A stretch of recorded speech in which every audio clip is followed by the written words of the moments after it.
Hello, hi everybody. We've had. Oh my god, we've had. Hello, everybody. My name is Markiplier, and welcome back to Revenge of the Crit. Yeah, Revenge of the Crit, where we read questionable messages in the chat. Listen, y'all. I'm not just. You can't see the Twitch credit in the VOD, but I'm just letting you know the clones are technically minors. Rex is a little bit, in his older years, so let's not get too hasty for them. I love Rex more than any other clone, but he's like, do not harm my child. Yeah. So wait, Rebels Rex or RSAJ? Okay, Sam, how dare you? Sam. Oh my god. So wait, like, if the clones are minors, does that make Viper a teenager alongside Raz? Yeah, Viper is probably like in 13 years. Is Shir'iven actually babysitting kids? She really is. She really is.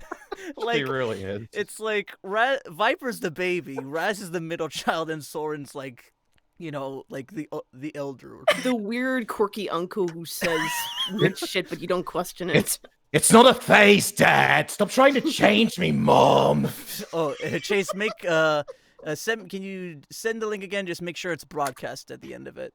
Oh, yeah, used sure. for broadcasting. I'll just delete the old one real quick. Let me just get that. But yeah, thanks a lot for coming, everybody, for the lovely turnout. Yeah. Hi, everybody. Yeah, we're building off. Hey, everyone. Yeah, we're building off a little. Hi, Dr. Nick. Yeah, we're building off a little bit of downtime, and we're gonna get into some fun chaos in the near future. I didn't post it. That's why. Well, that's embarrassing. Oh yeah, you did. You posted it, but it wasn't broadcast. That was the thing. But now it should work if I can. How has Ron Perlman not been in a Star Wars movie yet? Like, hello? You know what? You're not wrong. That's a good point, actually. You would think. You would think. Hi, Shelby. Shelby? Yeah. Yeah. But yeah, thanks a lot for everyone for coming by. But yeah, we're getting a lot of early traction. Good lord. Yeah. Yeah. Wait, I'm promoting it. I'm promoting it to my friends. Nice. Oh, that's why. No, that's horrible. But yeah, thanks a lot, everybody, for coming by. Let's go around the table and introduce ourselves. Let me just get this thing out of my view real quick. Okay. Also, happy St. Patrick's Day. Yes, happy St. Patrick's Day, and also happy late birthday to our Chase here, who's happy late birthday, buddy! Thank you. Shucks. Yes. Our character is playing a person technically not old enough to drink. I think you're in 21 right now? Yep. I'm 26, thank you very much. Oh, well then, fuck me then. All right. Oh, same age as me, actually. Technically, like, we had Chase's birthday celebration in campaign I didn't put two and two together. I'm just like, wow. But yes, hello, I am your DM for the evening, Kevin Couto. You can find me on all these social medias at Couto VA. Yeah, I just linked all my stuff in the chat below if you want to check everything that I post out. Waiting for, at the moment, no projects in development yet, but just doing what I can, sending out applications and such, so hopefully things come to fruition soon. Going down the line, we have Tati. Yo, Tati here. I play your favorite angsty, trying to be a good boy, Raziel, going through changes, trying to not be a reckless fool in game and in real life player. Raziel ain't nobody's fool. Oh boy. Next on the line we have Jinkles. Hi there, I'm Jinkles. I play the lovely Shir'iven, who's apparently getting flirted with left and right in this fucking campaign. Apparently, I mean, to be fair, like, oh, I mean, she's hot. I get it. She's hot. It's fine. Do I need to get the image again? I'm good. Oh God. Yeah. Yeah. Well, Where is it? Where did I last put it? Yeah, it's in Scum and Memory. There we go. I repeat once more. The exaggerated swagger of a Jedi Master. Yep. Quidlin Voss, he's a little bit thirsty. Just putting it out. Coming on thick. I mean, and Coming on thick like a stack of Oh. pancakes. Okay. Sam's comment is like, that's kind of happened already. Yeah, I got a hug out of him. I got a hug out of him. Like The hug intentions Small steps. were Baby steps. baby Baby steps to steps. romance. I We'll see understand, we'll see but I what still got a hug. We'll see what Satine thinks about that shit. And Satine will finally, remember that. yeah. Finally, our clone boy Chase. Yeah. Hi, folks. Sorry about that derailment. Hi, I'm Chase. Viper, you know him. He shoots. He's also been through a tough time in terms of trauma. What trauma will that be? I don't know, but we're gonna figure out someday. And as mentioned before, yeah, my birthday was 2 days ago, so that was really fun. Your boy's 26, so I'm Happy hoping that this. Thank you. And also, speaking of birthdays, Kirsten's is in next week, so very exciting for that. Oh shit! Next week. We are both Fly much babies. day. Fly day. Ooh, Of next So give her some love when that time comes around. But yeah, no, new year, new me. New birth cycle begins anew. Happy to be here as always with you, Kevin, all of the other fine, lovely folks. Thanks, and thanks for the reminder. I'm gonna have to prepare something for Shir'iven's birthday item, but thank you for that. Also, another side note. Kappa Christian, Soren's player, will not be with us tonight. He's dealing with some stuff on his end, so give him some love if you can. Yeah.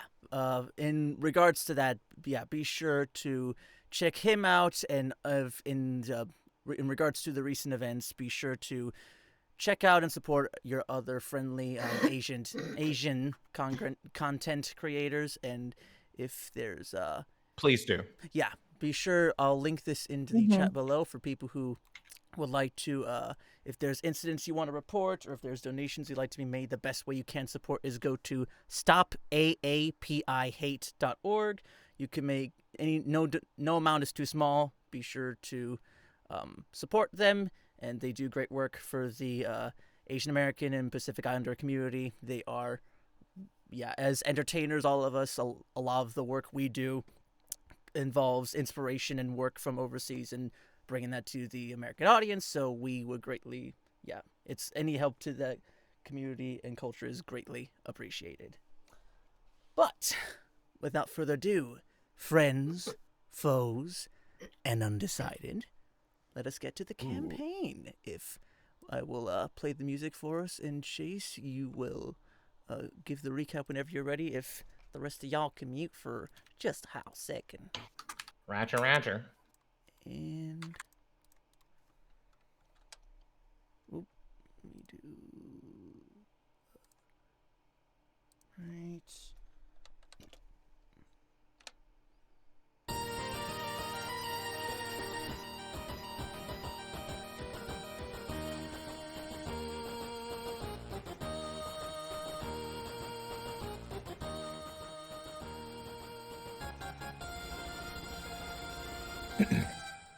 Viper's log.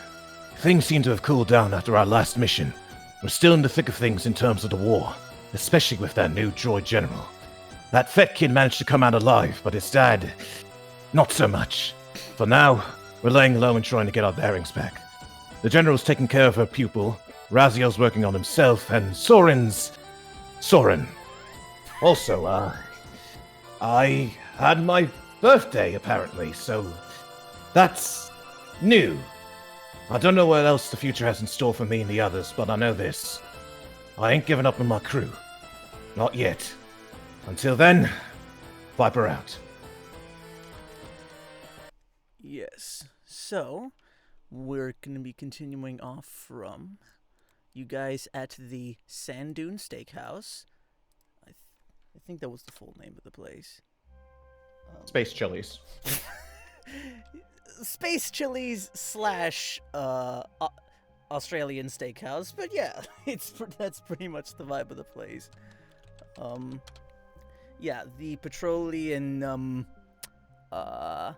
petroleum server you guys had, Freddy Fishman, he comes around and is like, "Hey, I hope you had a fantastic birthday. If you would be so kind as to pick up the tab, it was quite a surprising sum for all the food for this lovely friend you have here. That would be about 1,500 credits." Do we have that? Oh, you got like We're- so many. I completely We're loaded. forgot. I completely forgot. I didn't mark down how much credit. How many credits we had? Yeah, you got like You're 25k extra. So Rolling in space Okay. credits. Okay, we're good then. yeah, so Yeah. everybody should have around 25k ish credits. Okay. Yep. Yeah. So yeah, you guys pick up the tab, I assume. Or if you want to throw a Yes. tip in his Yep. way, you certainly can do that. Oh yeah. I know. I'll give him like a good I'll be generous. 100 credits. Oh, he like notices that, goes, "Oh, very nice. A lovely tip from the lovely Jedi." Yes. Is the tab all together, or is it just like separate, or is it separate checks? It's all just one big check. Oh, gotcha. All right. Yeah, you know what? I'll follow suit on that. I will also put 100 credits in there as well. Thank you very much. You're doing a fantastic job fighting for the Republic, huh?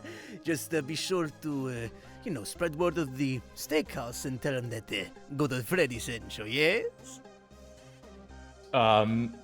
Viper just gives a nod of the nod of the head and just a finger gun blaster. Yeah, he does, and Freddy does the same where, like, you see one of his eye stalks do a wink, or like he attempts to do a wink. He's a little bit on the older side, so like it's like it twitches a little bit before it does the full. And he's a fish race man, so his skin is quite moist. He can't really No, do I much appreciate- about it. Like, he has like this little fake ass mustache drawn in too, and he has like a nice little tux, Oh, and with like a little button logo Blast. of the Sand Dune Steakhouse, which actually just is like what you see is a giant slab of steak. You can assume it's bantha meat, and like you see a little Jawa with a fork and knife, and that's what the logo for Sand Dune Steakhouse looks like. oh, that's great. But yeah, Face design. Yeah, before the guy goes, Praz will also just like kind of just nonchalantly just give him 100 credits as well, along with the others. oh, thank you very much, little one. He like just like rubs your head a little bit. Get off! Yes. Push his hand off. Yeah, and he's like, he'll take all the credits, and like you just see him like scurry off, and other like protocol droids are like going over to your area, and like some of them are like using giant arms to like scoop up all like the dishes that are like used in all like the wares, and just cleaning everything like that you guys haven't finished yet off of the tables. And yeah, the night is yours for the moment. If there's anything you'd like to do at this time before you retire, or if you would prefer to do anything else in the morning. I would prefer to do stuff in the morning, but does anyone else have any objections? Not on my end. Yeah. None on my end either. I can. Yeah. I could use Okay. Do morning? rest. Yeah, Soren. Yeah, let's rest. We had a Alright. big night out. Big night out. Yeah.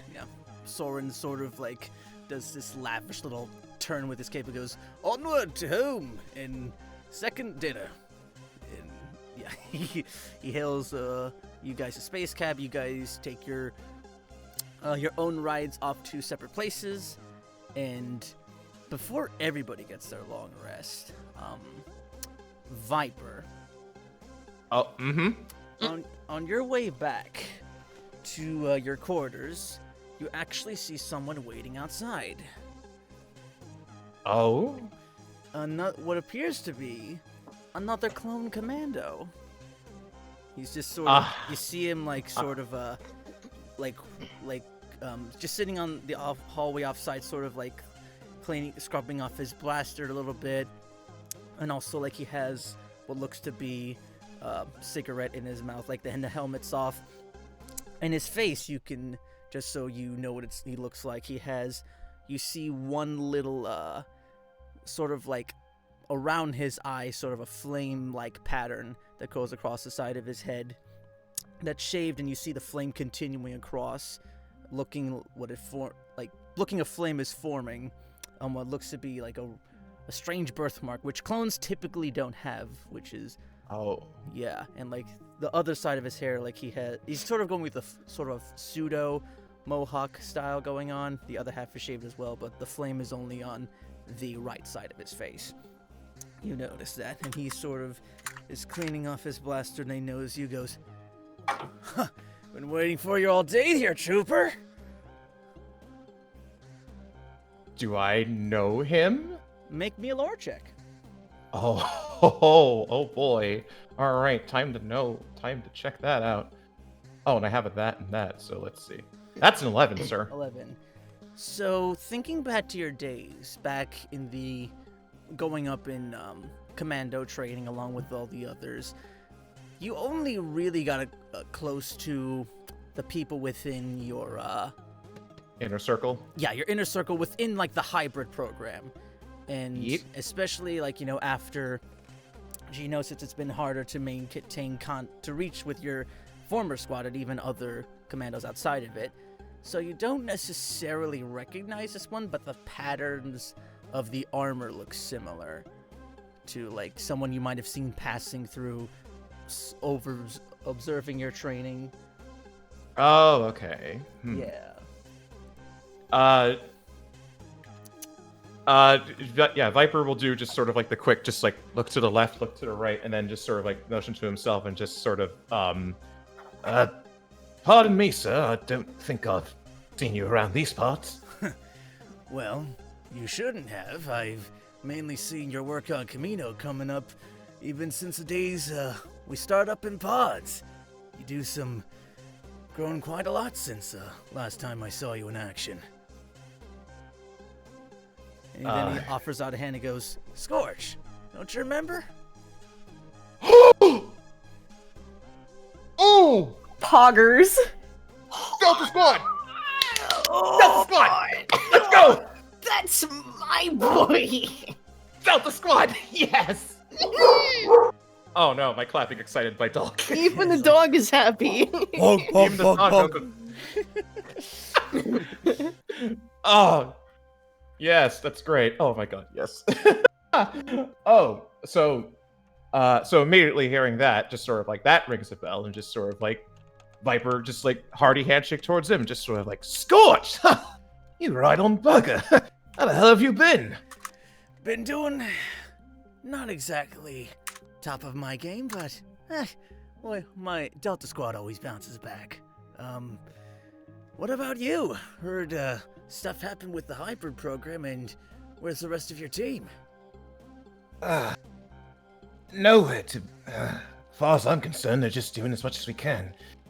I haven't heard much from Titan, and Scalar's up and about doing whatever Scalar does. I got a message from Sev, actually, a few weeks back ago. Talked with him. How about you, though? How are you, and how's Boss and the others? To be honest, it's kind of rare to hear back from anyone else in the Commando program. Well, to put it lightly, it's been a bit rough. Ever since our operation back on Camino, we got numbers back of the commandos deployed, and once we lost, it's... not gonna lie, friend, it's not looking good for the people in our little circle here. About half of the commandos sent to Camino were all killed, and it's gonna be a bit of investment for any more of our kind to be made. Viper grimaces at that and just sort of like he definitely feels he's definitely grimacing at that, just sort of like not really commenting, just sort of like an Yeah, Boss is taking in the hardest. He's taking every rig under training with the utmost seriousness. But hey, like, we have to at least be grateful for the folks we have around and, keep the other commandos well in line and what they're made for. True. Never a day of rest for us, huh? Indeed. Hey, what's that on your back there? Is he pointing off to your staff-looking device? Oh, this. And he just sort of like takes it, just like he just sort of like takes it and just sort of like, oh, this old thing. Check this out, and just sort of like activates the electro staff. Whoa, very fancy. Nice way to Nabbed it off. You're not going to believe where I found this from. You ever heard about that? I don't know if it's ever gotten round to you, but word is, and well, I've seen firsthand of it. There's a droid thing going around with lightsabers. Really? Tore down a whole bunch of clone troopers, but he's always, from what I've seen, he was surrounded by these droid staff wielder things. Managed to get down one of them and took one of these for myself. Haven't gotten a chance to use it yet, but the look on those clankers' faces when they see me with one of these is gonna be priceless.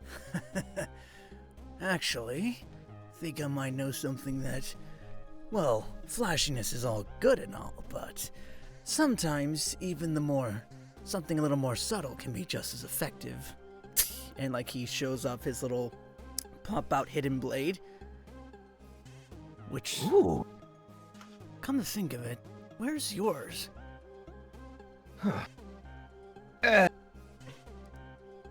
It was more about, when it came down to when I was made, it was more on the physical format rather than the aesthetical purpose. And again, nothing really says, what better way to say one-man army than a half Trandoshan, than a clone trooper with Trandoshan blood with a bowcaster and an electro staff. Fair enough. Let me see if I can find anything in my stockpile that could be of use to you. With that in mind. And like he like pulls up his goes like through like his backpack on him. Let me see.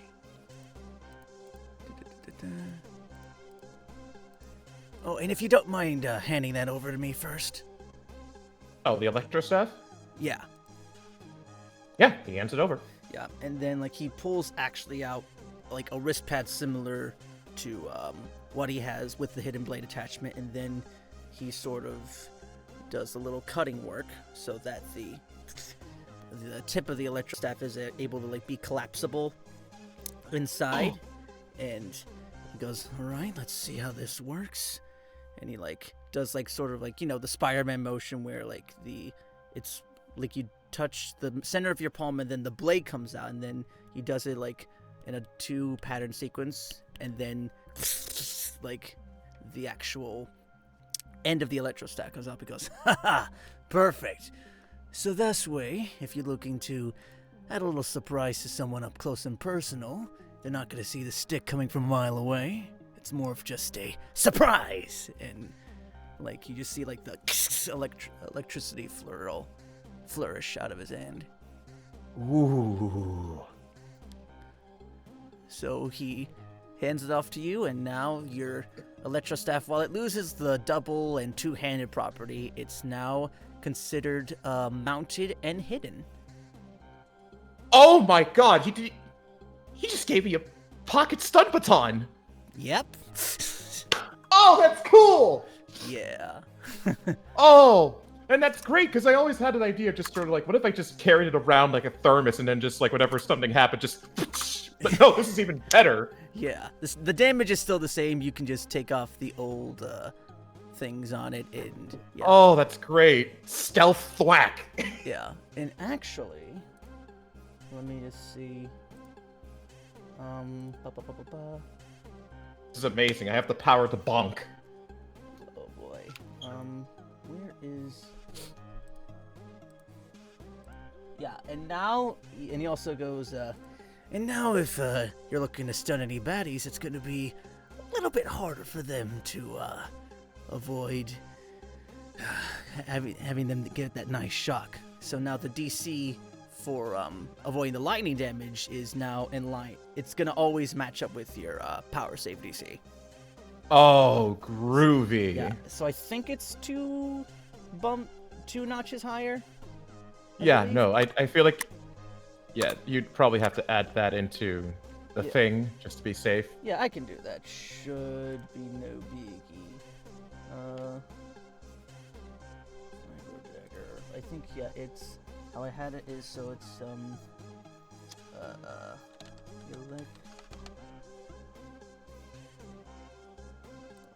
yeah, I'm on the thing now, so I'll just do this. So it's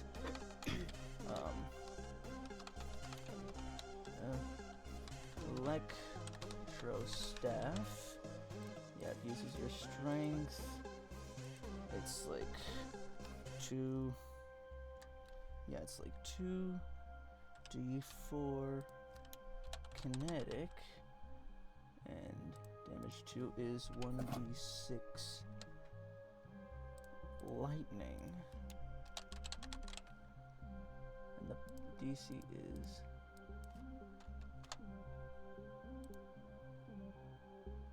let's just test it out real quick,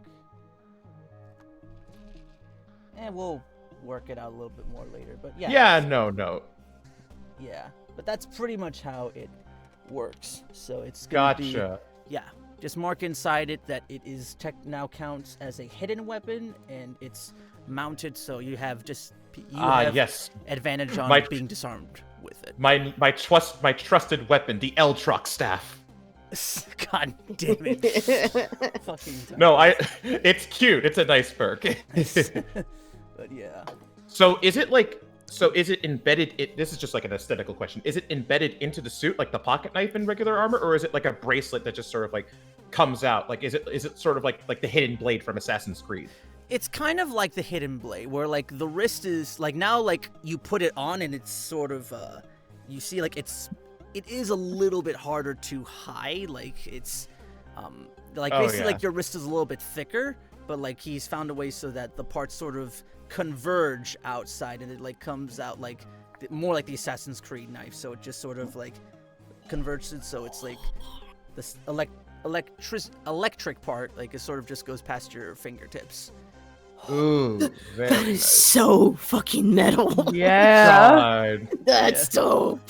Not only do I have the power of stealth zappy, I have the power of stealth bonk. Yeah. And like it sort of like goes like right. You can have it so like it either does that or it can go right into your head. So you can either electro stab or electro bonk, like flavor wise. Perfect. Yeah. I could shoot the stick. Oh, perfect. This is great. Not range. It is only melee, but still, yeah. No. Oh, that is killer. Heck yeah. Yeah. Oh my god. And yeah, no. I'm assuming Viper has that in his person now. Yeah. So yeah, no, he just sort of like it takes a while to sort of like get used to the wheeliness of it, but he activates it, just like deactivates it, just gives it a few swings outside of it, and just sort of like just gives it a solid look, and just gives it a solid look, and just goes to himself, just righteous. Yeah. Figured if you're gonna be one of us, the least you deserve is something of fine quality like that. It's definitely a commando staple. If only the regs could afford something like that, it'd be in every one. If only. Says to himself. Let's see. You're a bloody genius, Scorch. This is great.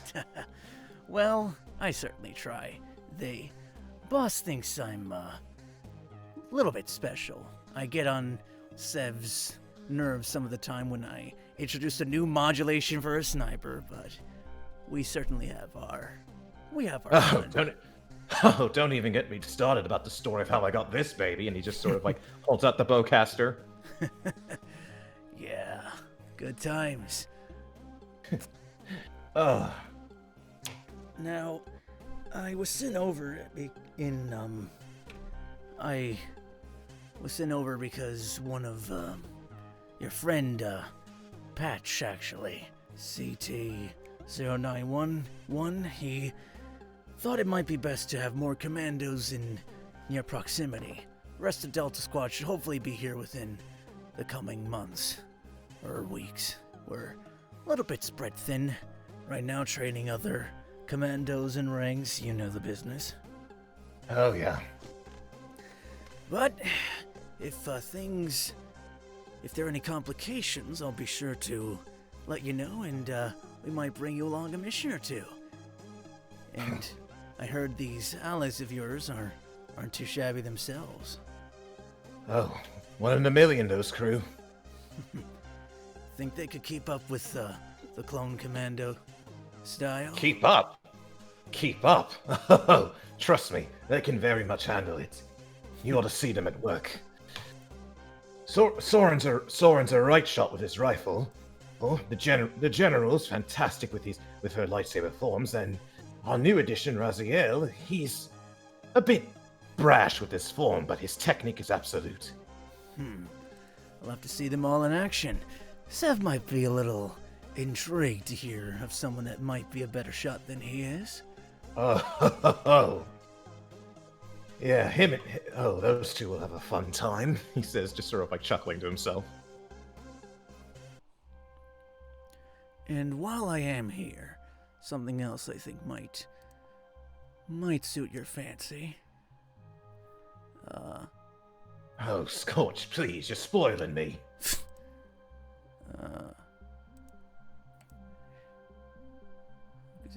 You don't have a physical shield, don't you? Or it's just No, I do not. Okay. I am the shield. What are you talking about?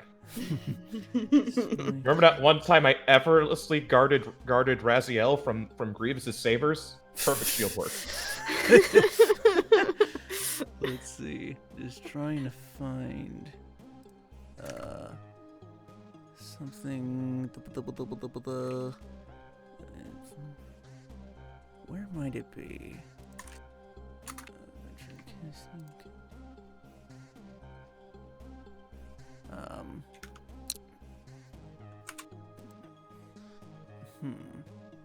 Yeah, he hands over. Just see. This, yeah, he takes off another thing for... Oh, you don't have, like, the shield reaction, do you? Reaction that I like, do or that not. that tech power. I think it's shield or something. The closest thing I have to that is shared is either shared shielding or does ward count? Yeah, ward and shared shielding are the closest I've got to like an actual shield. Okay.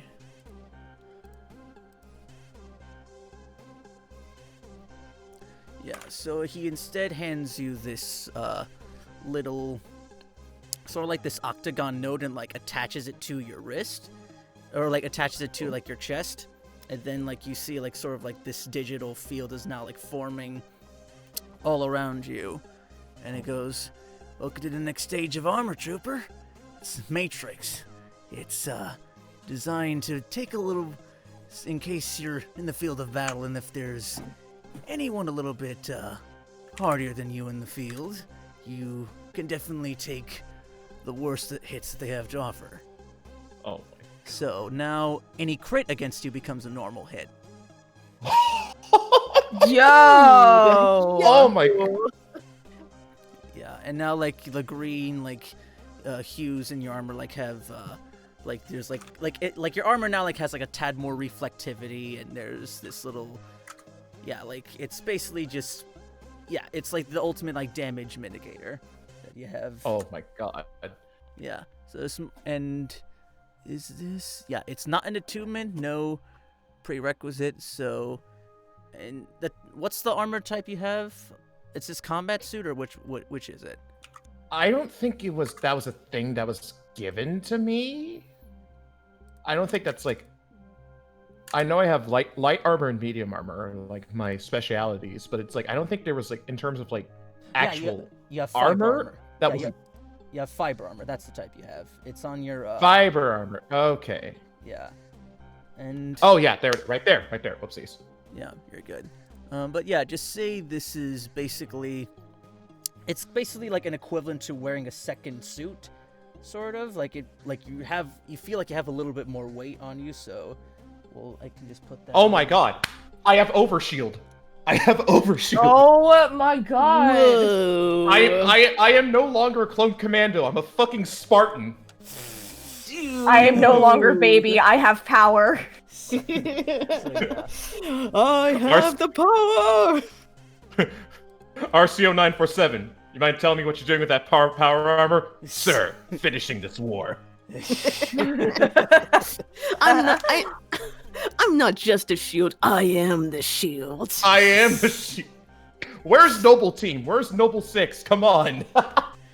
Hey, I mean. Oh, this is beautiful. I'm gonna work on some clone NPC soon enough. I might pull some inspiration from another group. Oh my god. But yeah. This is great. Super dope. All that's missing is the module that allows me to dual wield, and we can have real Halo 2 hours right now. Yeah. Sports. But yeah. And he hands it off to you and just goes, I know it's been a rough time since even before Geonosis when we really saw action out there. And I can't speak for myself or your own experiences, but if there's anything you want to relate, if anything you need to vent out, just call me in. Viper puts a hand on Scorch's shoulder and just sort of like gives him a nod and just Appreciate it, Scorch. I'll definitely take you up on that offer. Of course. If we're gonna win this, and the Chancellor wants to keep guys like us around, we need to show that we're at the top of our game, and that we're different than those agents of the Republic that they try getting started up together, and I don't know. Worried sometimes what life might hold in store for guys like us after the war, but I think as long as we got each other's backs, we'll make it, There's always going to be someone who's going to need some tech stuff done. And there's always going to be someone who needs a sharp eye and a right blaster to do it. Indeed. Just can't see myself taking up the life of a bounty hunter. It just seems so scrungy and basically like resolving to not eat. Like loyalty's just down to the dollar at that point. Wouldn't sit right with me. Sometimes honor is the most rewarding thing when it comes to being on the battlefield. The bonds you share with those you care about, your brothers in arms, and even those outside of that forged family. Amen, brother. And he punches you in the arm, and he pulls his hand back, pretending it's not hurting. Oh yeah, just like Viper, just like a foe. Ow.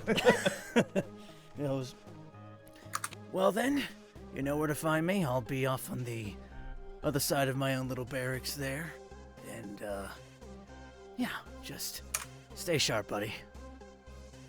Back at you. And with that, Scorch goes back to, Scorch!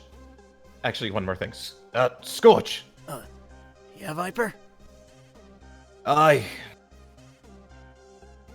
never got to properly thank you and rest of Delta for back on Umbara. I was a lot to process, and if it wasn't for you, I would have been Vix's chow. Don't sweat it, brother. It's all in what we do. You do the same for me, I'm sure. Damn straight. And gives him a salute and just sort of like, Till next time, soldier. Yes, sir! And then he marches off back to his quarters for the night. fucking. We love development. We love development. We Love love it. development. Oh my Oh god, my look at all God. this development here. It's so nice. Juicy sweet. Oh, Yeah, yeah, feel yeah, like- yeah, yeah, yeah, yeah, yeah, yeah, yeah. oh! I feel like Joker in the animated Batman Superman movie, just like, look at all these toys. Santa's been good to you. But yeah. Anyway, meanwhile, But yeah, everybody, you have a long rest, so if you would like to swap out any powers you have for, with in mind the next planet you're looking to go to, not saying it's guaranteed, but yeah, you can swap out any powers if you wish for the next day or the coming missions. But yeah, anything anyone would like to do as the morning approaches? I don't have anything in mind.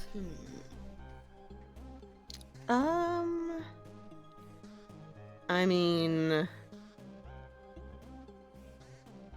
probably besides getting something to eat at like the cafeteria in the barracks. Mm-hmm. I do have a stop I want to make. Okay.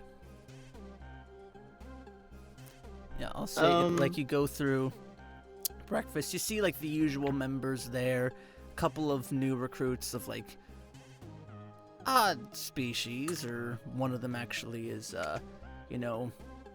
this giant sort of almost like a construction droid, it looks like, walking through and just hanging out like by the power stations and getting charged there along with other droids. You're seeing other humans, Zabrak, Twi'leks, the Wookiee that you fought your first time here. Again, everyone else is like having their own dinner, their own breakfast here and there. But yeah, what you looking to do after that?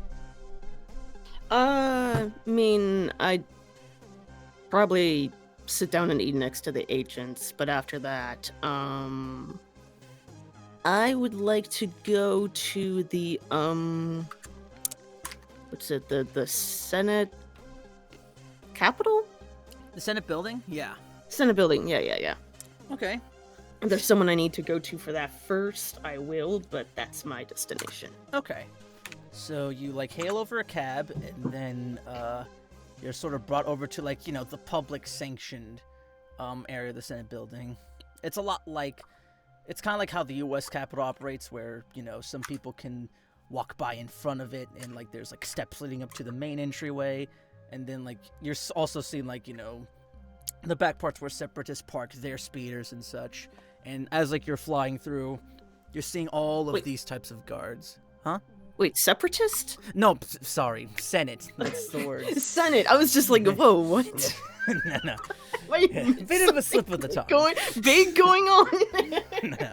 Oh yeah, you're seeing the typical Senate guard with their very Roman-inspired armor, where it's like blue, plasteel armor and you're seeing a couple of them with the higher blue metal plumes with like the white markings across, and you are sort of brought across the steps of the Senate building, and like you're in like your regular armor, or you're in your more like casual clothes, like what you wore last night, pretty much.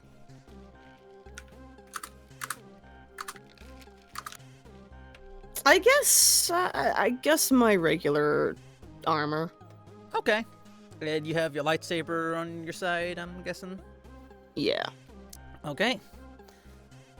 So, as you're coming up the steps inside the Capitol, and like these big, massive archways, and like held up by these columns, and you're seeing all these other different Senate guards walking on by, and a couple of them notice you, and as like you're getting into the door, one of them with this sort of blue extra large blue shoulder piece, almost like a pauldron, comes like in front of you and goes, Excuse me, I don't believe I've seen any Jedi like yourself. What is your name? Raziel, sir. Raziel. Well, I'm not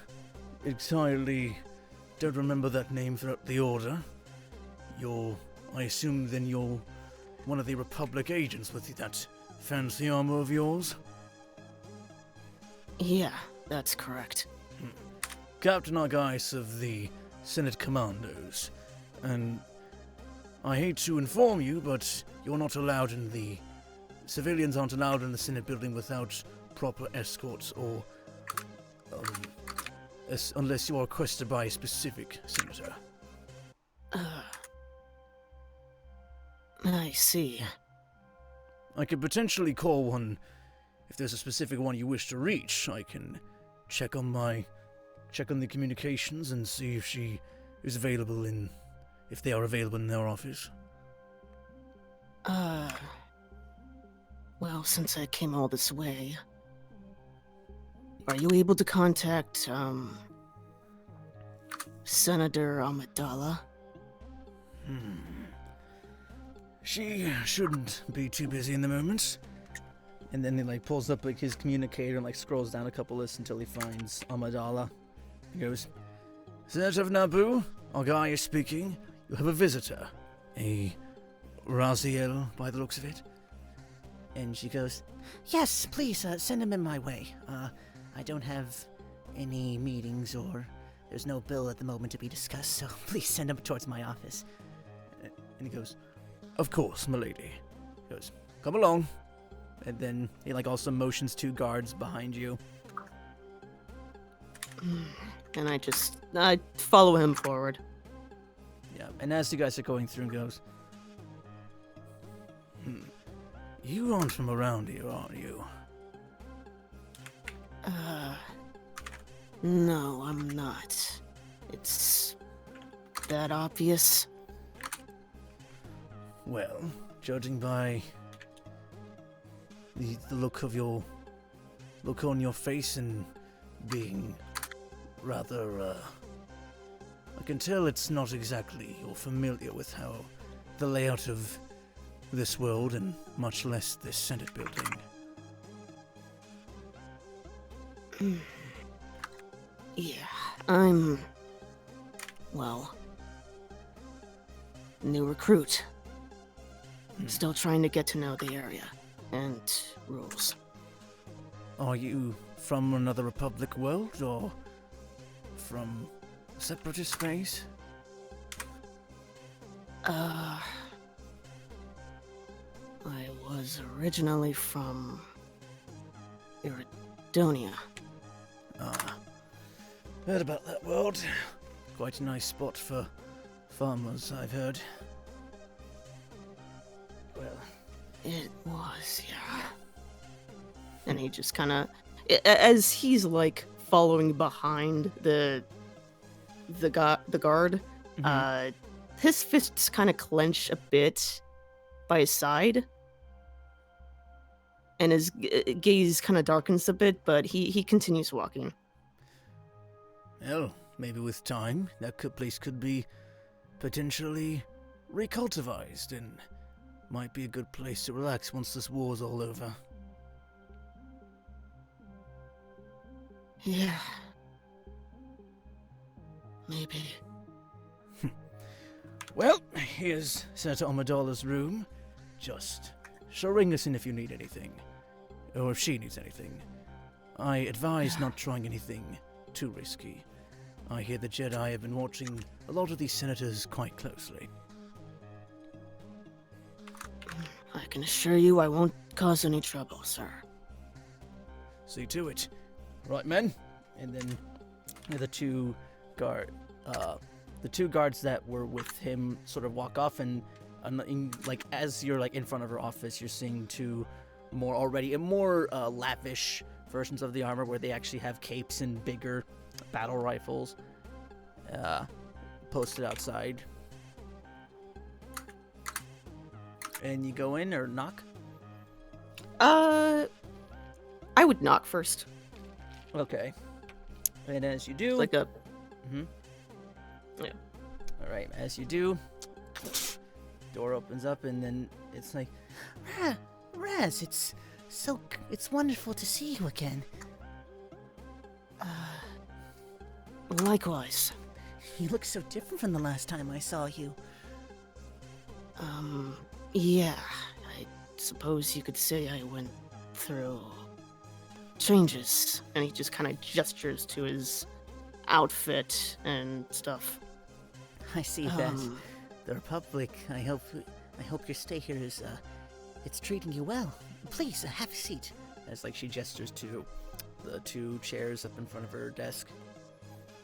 And like And behind he- her, you're sort of seeing the like the overlook of a lot of Coruscant, like just from a different angle. And you know, it's still early morning, so like the sun is just sort of setting, rising up behind Padme. She has this very lavish hairdo. She always does a beautiful sort of gold and blue dress, and various like jewelry affixed around her arms and earrings.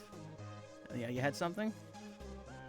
I was just gonna say, like, it takes a moment. He hesitates, but he slowly walks into the room and just kind of awkwardly moves over to one of the chairs as he takes all of this in. So, And like she like crosses, like she like presses a button and like her drink comes up from behind the table and goes, is there something I can help you with?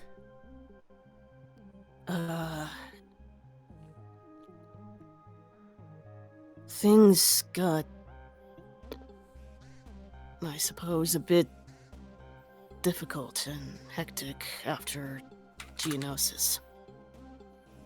I never got the chance to see how you were doing. You got injured, and I wanted to make sure you were recovering. Oh, thank you so much. Yeah, the injuries did last a little while, but I'm glad to be back at work doing what I can for my constituents here on Coruscant and those back on the Boo. I'm glad to hear it. And, what work? What do you do here? Oh, well, You mentioned you were a politician, but, well, you don't seem quite like the others I've met. no, unfortunately, I'm not. The others have complicated relationship with the Separatist Alliance and members within it.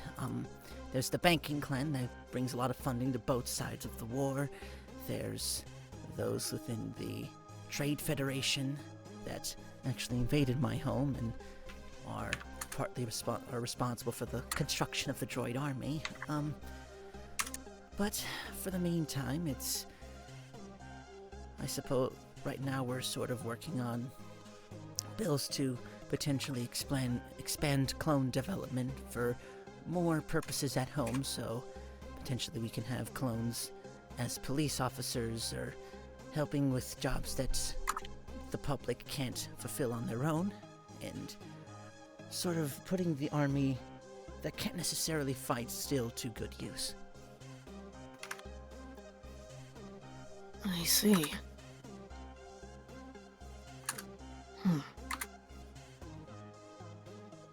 And he kind of just nods and then looks back. yeah, Go ahead. yeah, and like you hear a little like on the on the door, and it goes, Who is it? and he goes, Mistress Padme, it's the new. And I'm gonna hang up.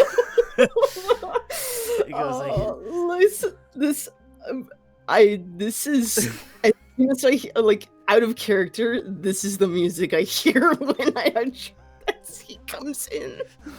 wait, the music. Thank you. I don't think it can, but it's. Oh, that's a poll. Oh, that's a poll. Yeah. Ooh, Yeah. good Like, case. Oh God. yeah. And then she goes, "Oh, goody. Raz, if you, this is my sister. No, just hold on. You can come on in, Jar Jar." And then like as like she presses this button and like he like continues like knocking on the door, like he like does one big knock as the door opens and he sort of like tumbles onto it, just and like he like sort of sticks the landing. Ah, yes. Oh, we knew The this true thing was Sith coming. Lord. True Sith Lord. Yeah. Now the question is, I'm just. Raz is just staring at him, kind of bewildered. Who are you? Mr. Jar Jar Binks, you're looking very familiar, and have I seen you before? No, I think I would have remembered you. Jar Jar, this is my friend who saved me back on Geonosis. He does look similar to Darth Maul. That's racist. A little bit. air quotes, air quotes. Speciesist. Like, but trust me, he's nothing like him. It's like, oh goody, we've perhaps a new friend and we can make him, yeah? And like he sort of like goes to like excitedly shake your hand. I very slowly raise my hand up and go in for a shake. Oh yeah, he just like clutches in, just goes like the full like, "Mr. Very happy to seeing you. You can be a good help in fighting them seppies, yeah?" Is he like kind of shaking my hand very fast up and down, like Yeah, high yeah, lows, yeah. high. Yeah, shirt. Yeah. Let go. Let go. Yeah. He lets go like surprisingly strong grip.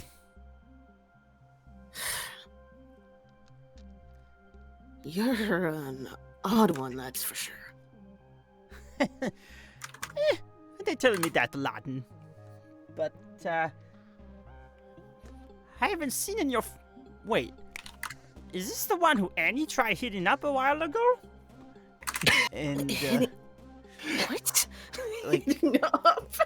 like Oh. Padme goes like, "Yes, Jar Jar, this is the one that Anakin mentioned attempting to strike on after Geonosis." Oh, Annie no liking you very much, don't he? Oh. Just at that I'm just crossing my arms and just pouting like, obviously. But he has gotten better since. The two of you have worked out your differences, I'm sure. And he has much bigger fish to fry than, the likes of someone like you, no offense. Someone like a former separatist. Right, of course.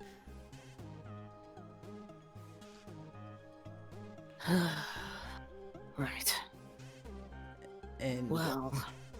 oh, go ahead.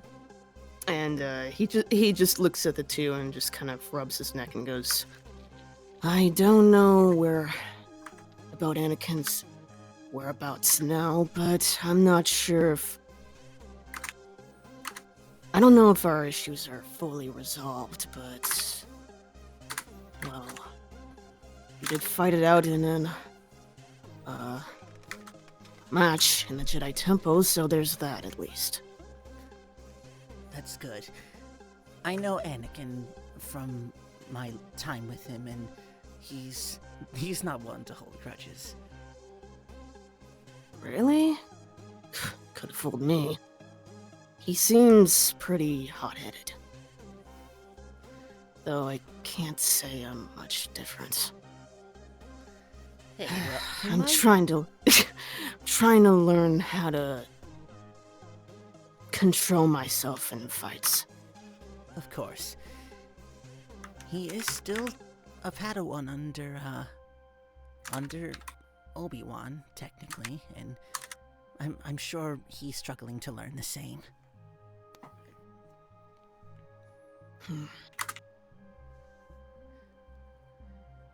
And with that, Jar Jar like goes like, "My lady, we should get going. We talking over the bill quite soon, and yeah." And he goes, Right, of course. I'll have Jar Jar escort you out. and like as like she opens up the door,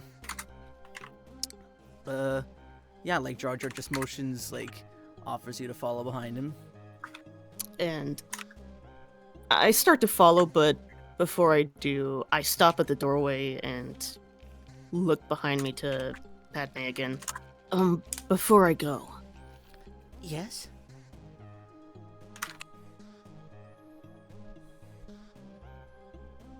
you had no reason to try to help me back on Geonosis.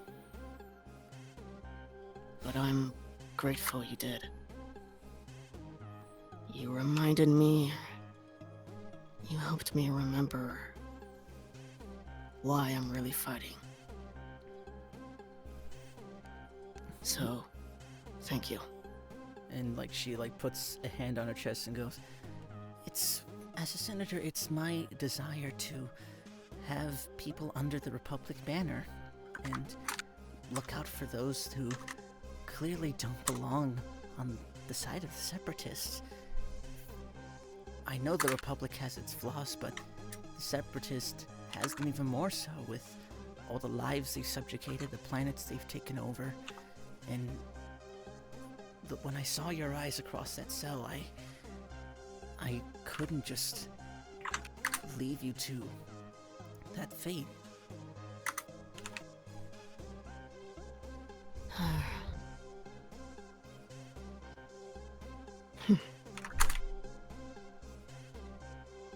You really do remind me of her. Of who?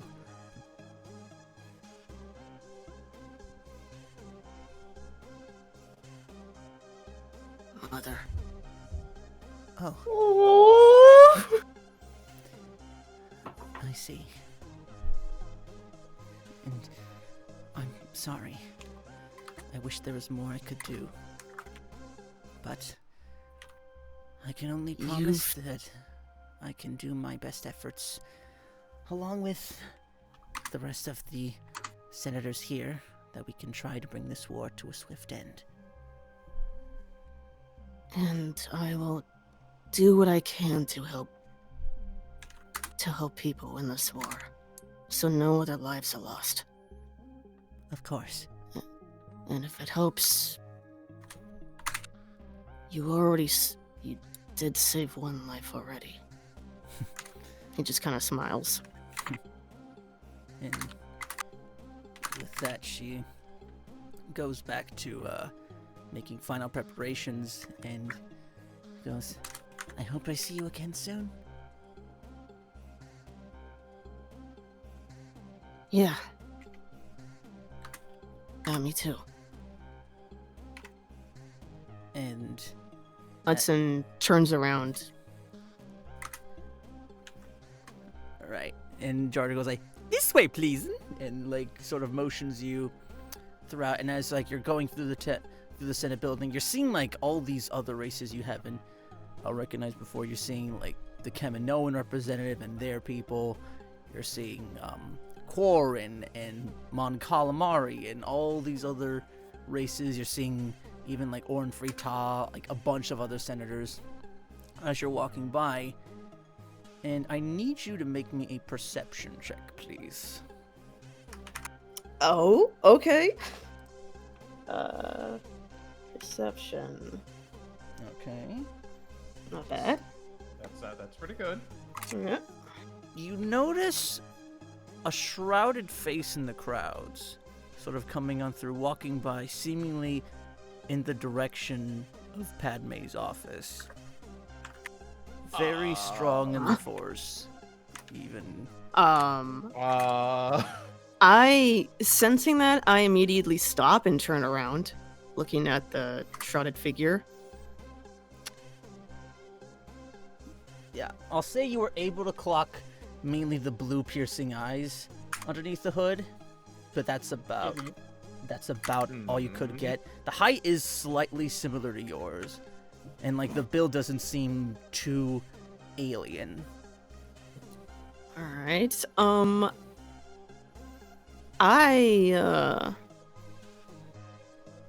I'm gonna follow this guy. I'm trying to be discreet, like so he doesn't notice me, but I'm gonna see where he's going. Okay. Because Raz, like his expression goes more serious. He's suspicious. Okay. And you're trying to do it so in a way that Jar Jar does not notice you're going up. Yes. I'm trying to ditch Jar Jar at the same time. Okay, then I'm gonna need you to make me a stealth check then. Stealth All right. check against Jar Jar, truly a fated does your challenge. hold on, let me check. I don't remember if your armor has disadvantage. I think it does, unfortunately, but let's double check. Yeah. Can he stealthily hover boot right away from Jar Jar? I mean, it's Jar Jar. I don't think it'd be that difficult. just a quiet hum, just like a. Wait, I can check the site really fast. In the meantime, Okay. let me just go here, Unless armor. Jar Jar has like eyes of steel, and he really is the Sith Lord. All right.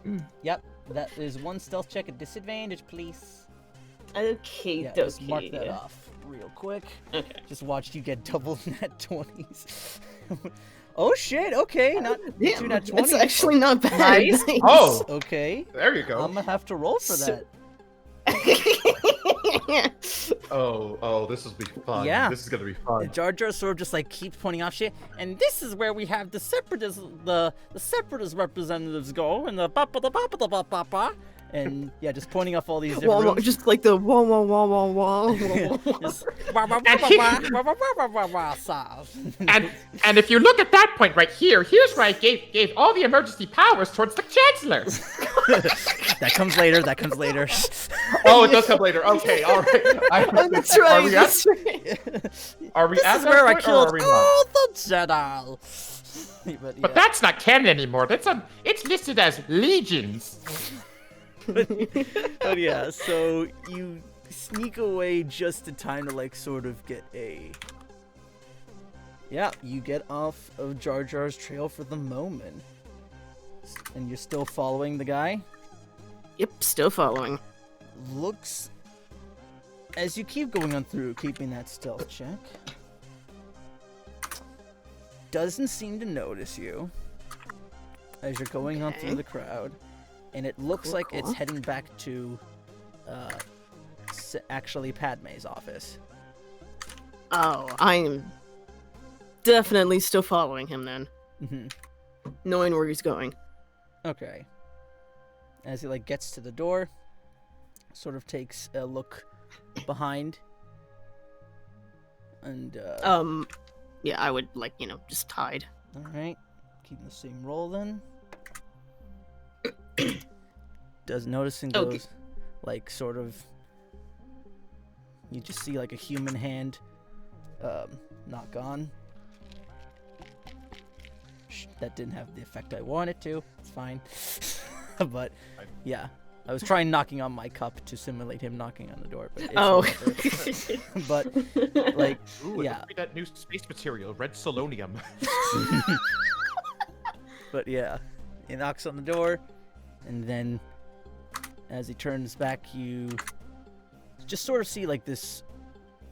If you want to try to get a better look at him now, in that time you turn around, make another perception check. I definitely will. Let's see. Yeah, this one's straight. So, Oh, okay. There we go. hey, Ah. not much different at this time that you're able to tell. Like, you at least get the vibe that,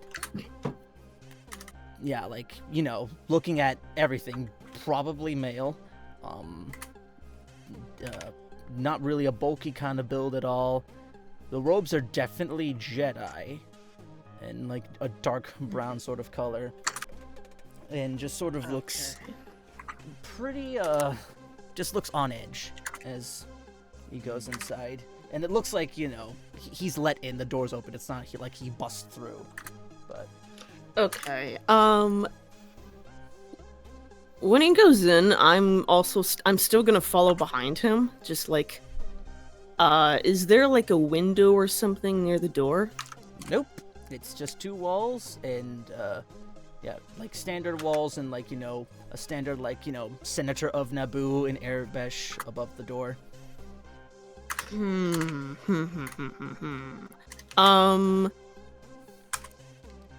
Okay, so when he's let in,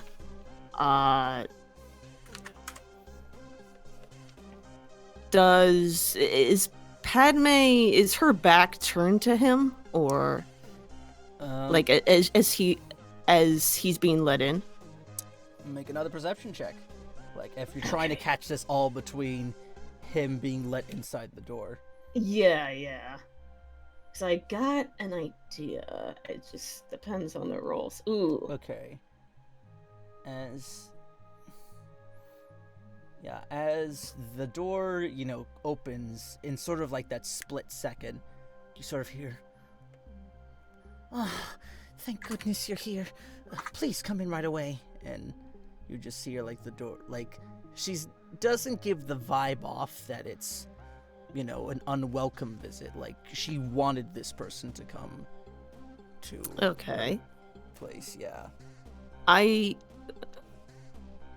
look a bit confused, but I'm still like, once they go in, I'm gonna go near the door and just kind of listen in on what's going on.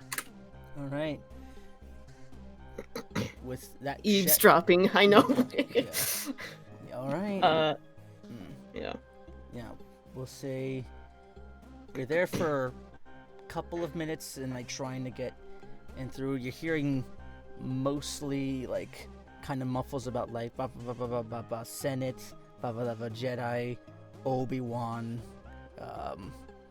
the war, and just like little bits of here and there. It is a thick door, so you can't entirely piece everything together. It is kind of like, it is a bits of talking, but there's decent breaks of silence in between. And then, Okay. And then you hear a little dee-doo-dee, dee-doo-dee, and like one of their communicators goes off, and he goes like, you hear like sort of mumbling of like, and you know, and you can basically tell like, okay, whoever came in is gonna start leaving now. Okay. With that, I'm gonna hide again, like behind one of the corners before he notices. All right, go ahead and make me one more stealth check. I want to see if I can see who this guy is. 8. All right. Quickly try and That's scurry on great. through.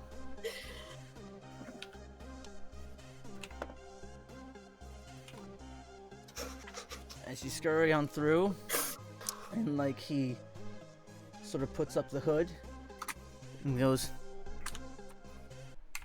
I know you're out there.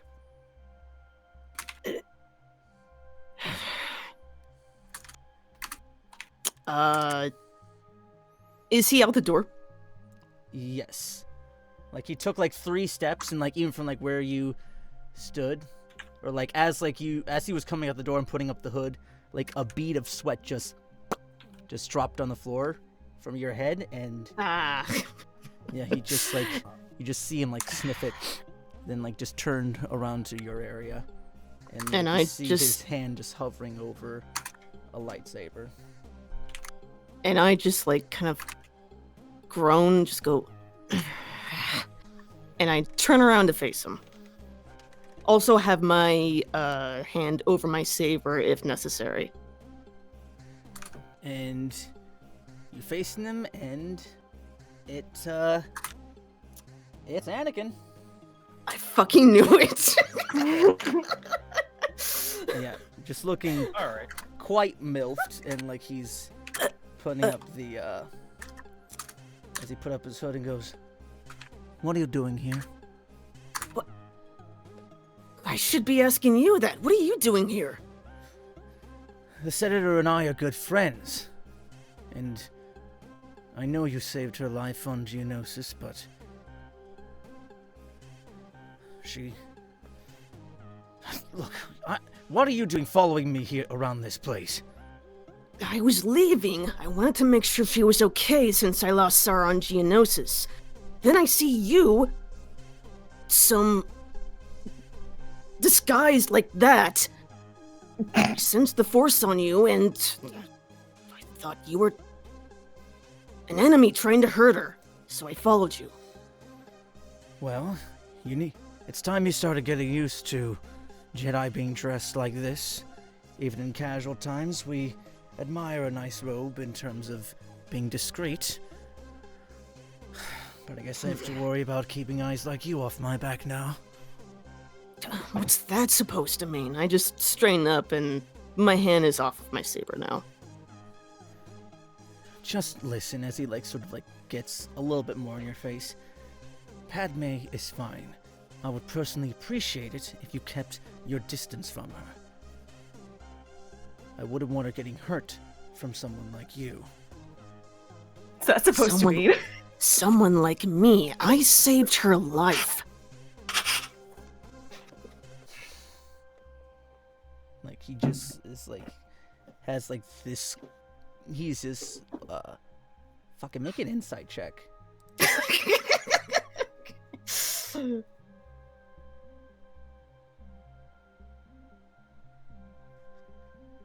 Yeah, just a straight insight. Yeah. 18. Okay. Ooh. Let's see. Oh, just roll my little boy. You get the sense this guy is he's just it's very anime lightning eyes are colliding with yours. He's just fuming. If Ooh boy. You could if hell you could assume fuck if we were in a space like this, he'd probably pull his fucking sword on me. Shit. Yeah. I'm still standing my ground. Yeah, I'm just glaring back at him. Look, until I know for certain that your ties with that monster Maul are severed entirely, you're not next. They are severed entirely. I don't know what else you want from me. You're severed like your damn hand right now.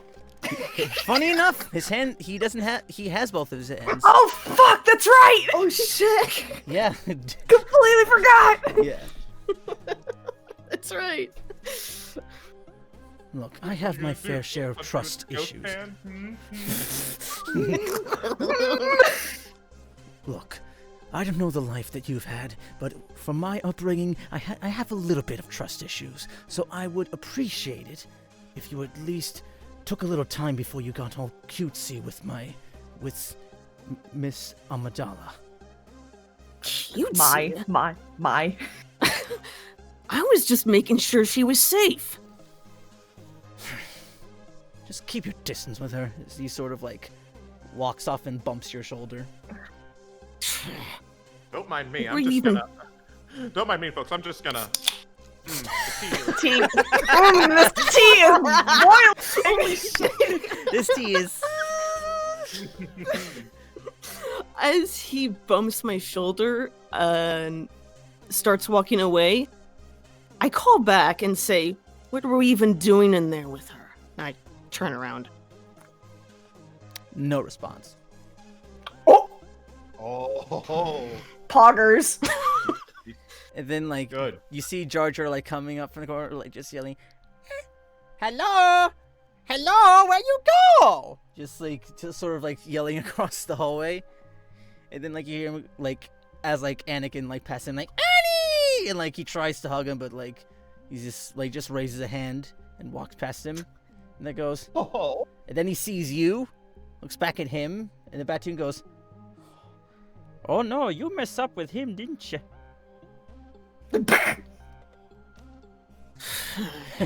You send bomb bad trouble. I start walking, but I do not respond. I look a bit miffed. Okay. You walk past and Jar Jar goes I to the just give Jar Jar the cold shoulder as well. Oh my god. and Jar Jar goes like, "Aw," and like he just follows you.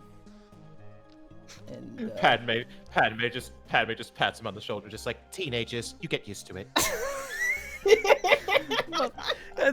that is so true. It hurts, right? They are actually. Yeah. Just these really two are. groovy boys at Galaxy High School. Yep.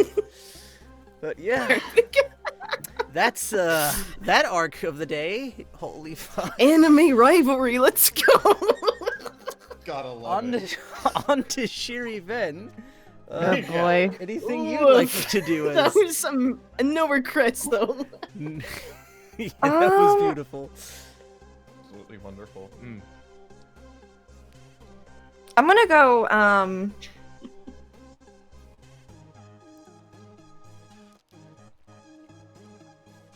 gonna go check on D-Gag because I need to bring up the aspect of her possibly meeting Raz. Okay. Oh wait, yeah, she has met him before, but they didn't spend a lot of time together. Yeah. Okay. So like a proper meeting then, over like tea and shit.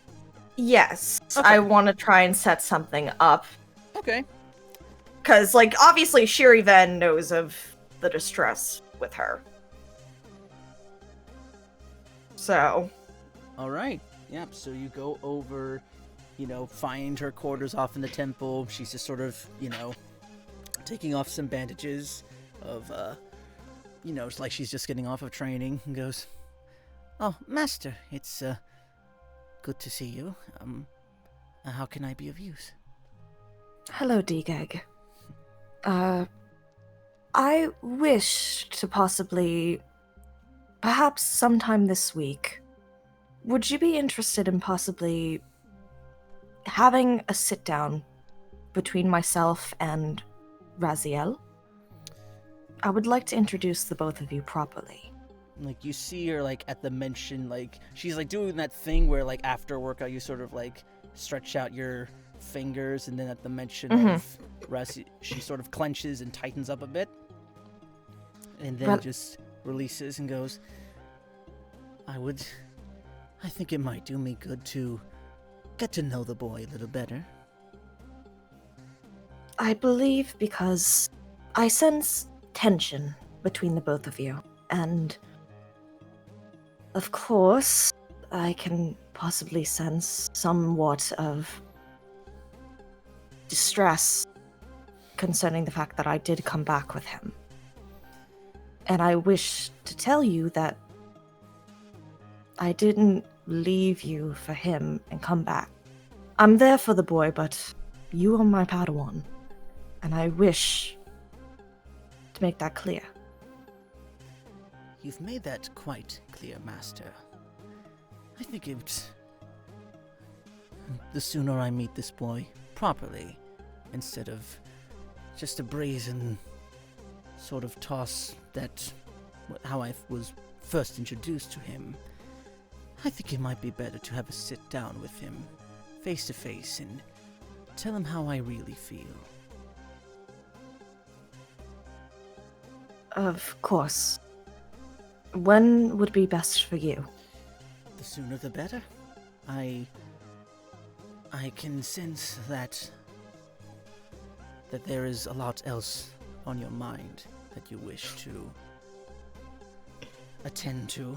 I know I am of importance, but there is another thing.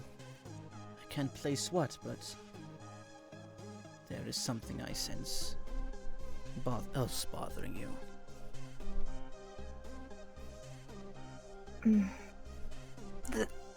I'm going to, hold on, wait, let me pull up my oh, Jesus Christ, everything just popped up at once on Roll20. I was like, ah! You're good. No.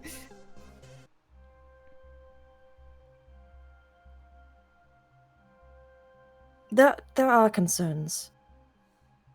And I don't wish to hide that from you. However, I can't reveal them to you just yet.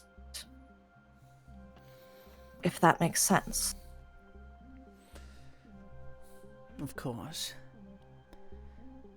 But I will at least let you know this, though I myself am not in any rush to get involved into a conflict. If it's something that you would like to attend personally, or with your little group of friends, it might be worth bringing up to either the council or the chancellor to sanction such a mission. Of course. Until then, let's meet in our normal spot. Perhaps in 2 days' time? Around the afternoon. For sure. I'll be ready. Thank you, D-Gag. I will check in on you in just a couple hours. I want to see where your lightsaber training has gone, since it's been so long. Well, I might be a tad rusty, but I will... Though I am not as in tune with the saber as I was under your days, I have at least learned how to combine my prowess in other aspects of being a Jedi. I would like to see that, then. Perhaps you can teach me a thing or two. Perhaps I can. And she sort of does the, a different bow than usual. She sort of, puts, a closed fist in her open hand and then bows towards you. Oh. Interesting. Okay. Mm-hmm. And with that, Shiri does bow her head in return. I will see you later, D-Gag. Thank you very much. Of course. And yeah, we can fast forward unless, is there anything? Do you have anything that you need to bring up? Ooh, I'll say if there's anything... Throw shit at me. Yeah, I was gonna say if there's anything, within the archives you wanted to maybe check out, or, if there's any other potential other character you want to check in on, or... Anakin, or where Obi-Wan typically is, or I was going to say, Shir'iven, as you leave Deacon's quarters and turn around the corner, you hear a very familiar "Hello there." God damn it.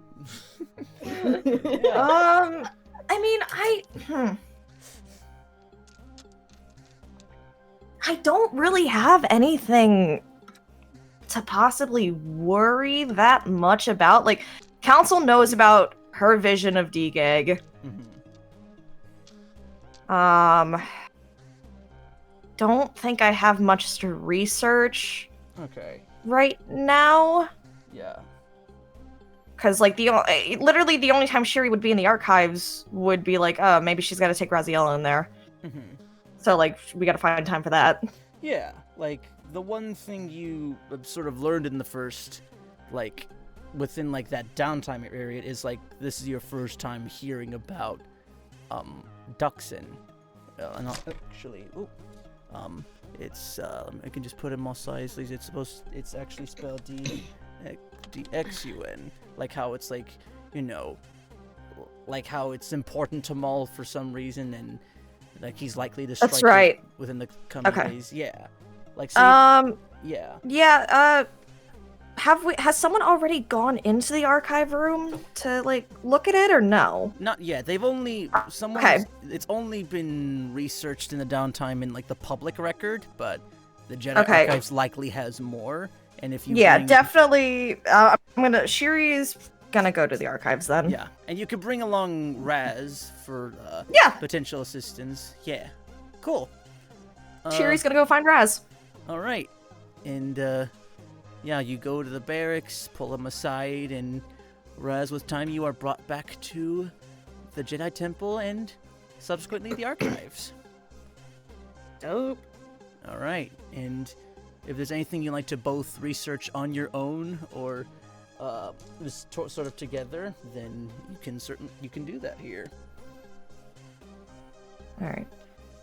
So, we need to find the information for.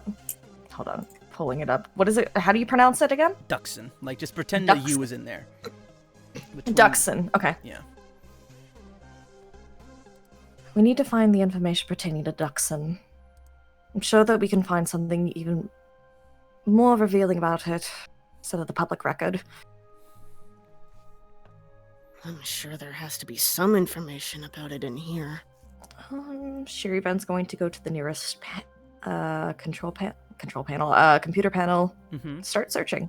All right, go ahead. And I'll search as well. All right, so go ahead and either whoever has like the higher lore check, you can either both roll independent, or you can one of you rolls at advantage. I have the higher. I'm actually proficient in lore, so. Okay. Or like, what's each of your lore scores? 6. 3 with proficiency, but yeah, yours is higher. All right, so Shir'iven, lore check at advantage then. Oof. That's a move. Well, Should I try? Yeah. go ahead. Miss Shir'iven misspelled it. I was. You added the U, and it's like, it just like says like 0 results. Huh. Okay. Not much better, but Yeah, I'll say what you gather in like the private archives is that before the old republic was established, that it was sort of it was known as the demon moon that orbited Onderon. Every summer the atmospheres merge and these giant bat-like creatures called Drexel would fly to and from the planet and like sort of destroy periodically the city of Isis every summer. And you like referencing the time you are right now, if you would go there, you would be arriving towards the end of that period. But yeah, going through further history, looking through it, you see how there was a history of dark Jedi and Sith that have sort of claimed a temple over there, and it's sort of like a safe haven for dark Jedi and places where like the dark arts are practiced. And at one point, there was at least a conflict with the Mandalorians, including Mandalore the Ultimate. And looking over some of the pictures you're seeing, one of them he's holding like this Sith has like it's a standard lightsaber, and like this other depiction of Mandalore the Ultimate is holding what looks to be a saber of black light. And there was this big old conflict in the end. That Mandalore lost, but then his successor, Mandalore the Indomitable, came in, defeated the Sith, took his place, and then ever since then there's been a big war between the people on Isis, the city on Onderon, and the creatures and those that are exiled to Duxon. But since then, in like the past 1,000 years, it's been a very silent planet, as the Mandalore eventually retreated back to their original home world, and as Isis sort of advanced and made technological improvements to the city, and the invasions from Duxon became pretty much non-existent. But yeah, you just see a lot of notable names of Sith that have come by to depart artifacts onto Duxon and attempt to open holocrons and ancient weapons, but nothing of specifics about what they do comes up.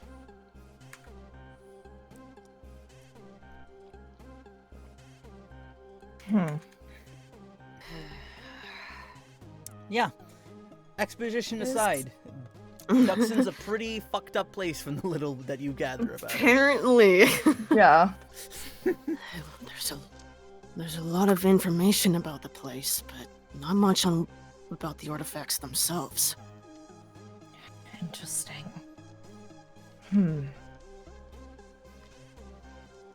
I think we might have to invest in some help.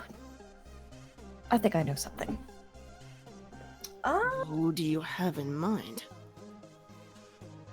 Might have to ask for some help from an old friend. Where's Obi-Wan? There we go. You just like hitting him up on the communicator? Yeah. Or just- I would out of character, I can just imagine her saying, "Where's Obi-Wan?" He pops into existence. Hello there. Every fucking time.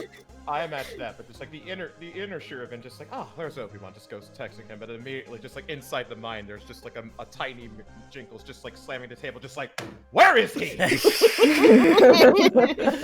Liar! Where is he? But yeah. So you hit him up on the communicator and goes, Shir'iven, a little bit caught up in the moment, but how can I help you? Hello, Obi-Wan. I'm currently in the archive, and Raziel and I are trying to find some information about some artifacts that are located on this planet that we might believe may be important to Maul. We could use your help if you have the time. Oh, I'll be there in just a moment. I just got through a bit of a training session with Anakin. Seemed a little bit off today. Not the slightest idea why. But I'll be there momentarily.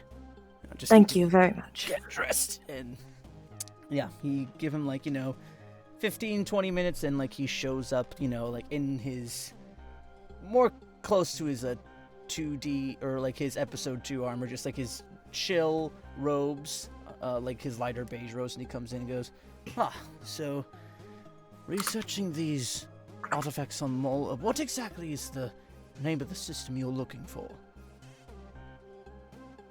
Duxon. Let me see. He types on in.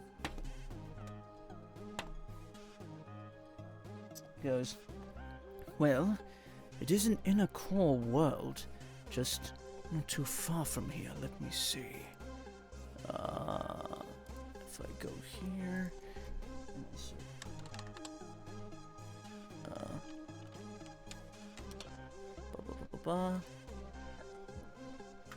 and I go to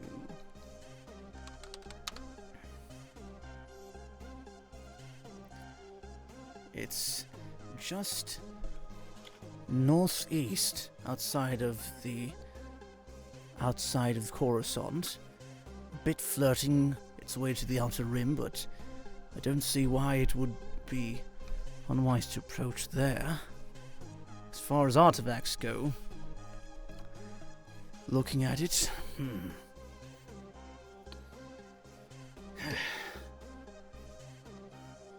the archives only have so much of this history. From what I understand, it looks like Sith were experimenting ways to achieve the immortality. Immortality? What? Well, How? there are some techniques of the Force that the Jedi consider to be unnatural, myself included. And I think preferably these would stay just in the archives.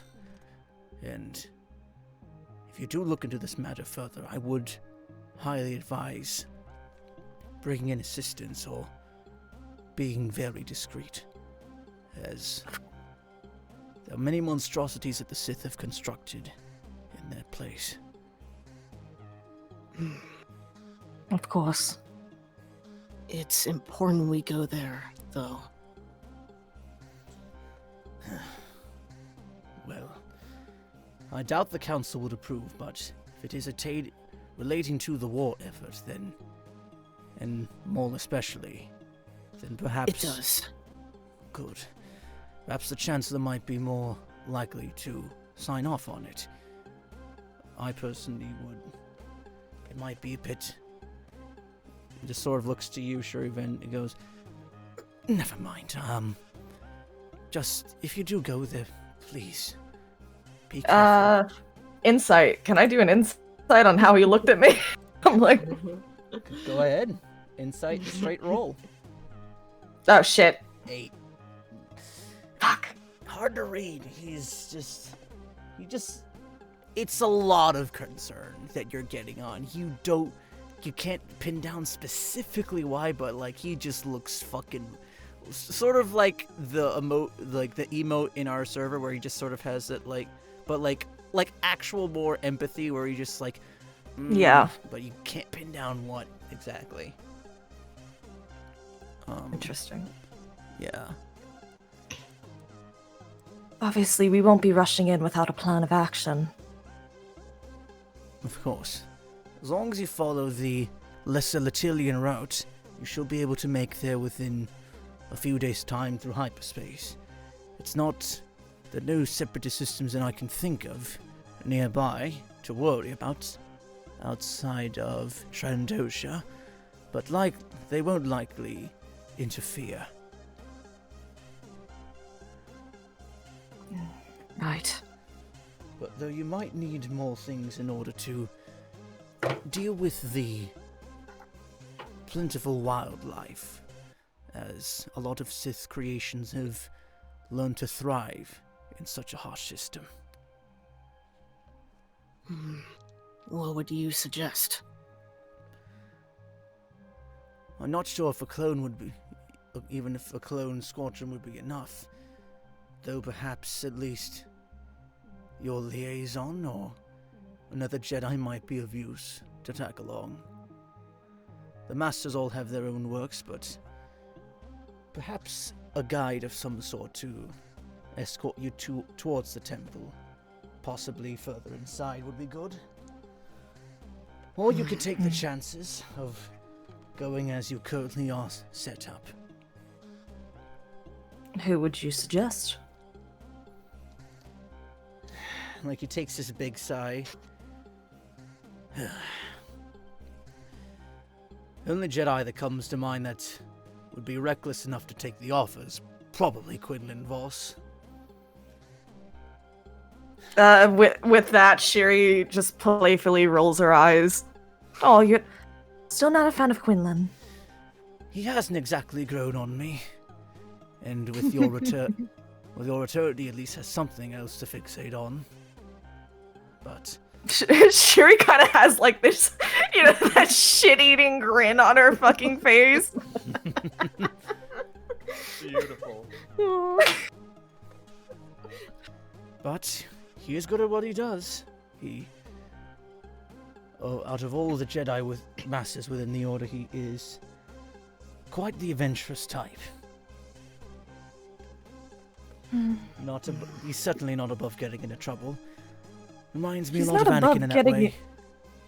He's not above getting into trouble. However, I don't think he might be too keen on this one as well. I mean... But... we would have to see. Perhaps I can work my ways. Oh, if you're asking him, it won't take much budging to get him on board.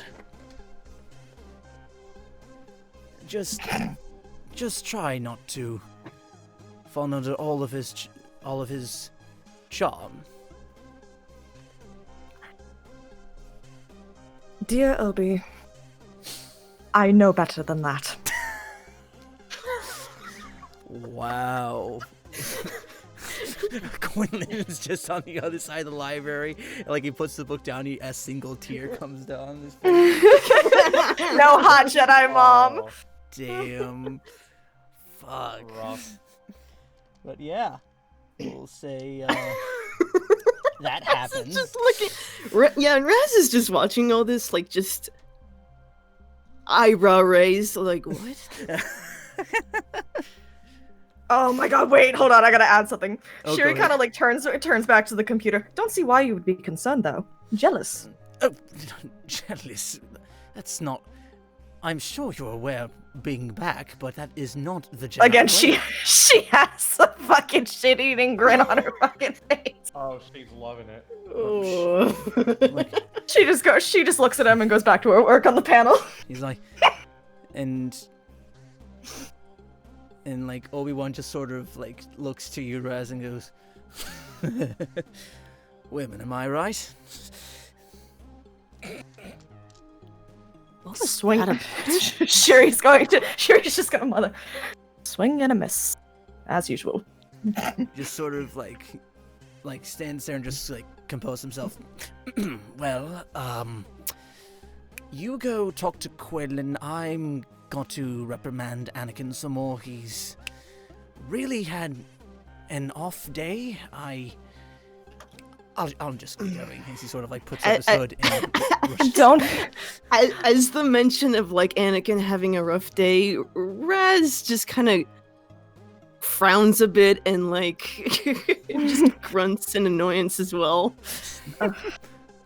Try not to be too hard on the boy. Oh, He was young, just like we were. I know. Trying. Well, the boy tries me like I'm a toy at a supermarket. And I just mutter under my breath, try not to let him get into a fight with everyone. So uncivil. Shuri kind of like looks at Raz at that point. She knows what to do. I mean, you don't necessarily know if you want to like insight it. Fuck.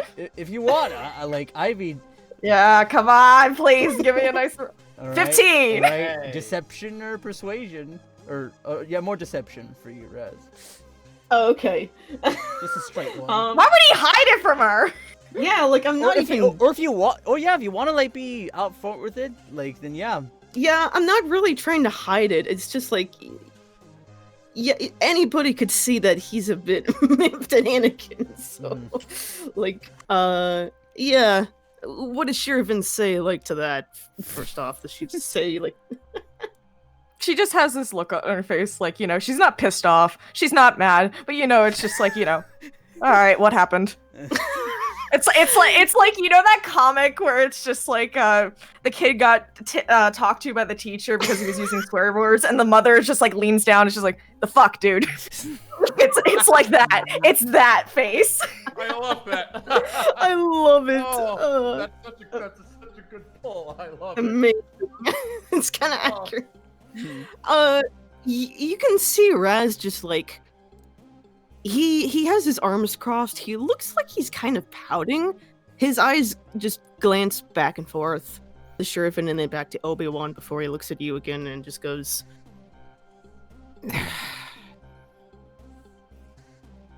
kind of ran into him earlier. What ended up happening? He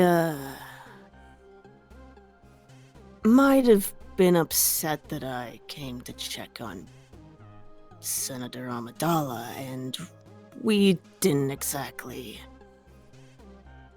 clap. He's all pent up and frustrated over the fact that you were checking on the senator. Yeah. Shuri's like, you know, like, huh? Honey.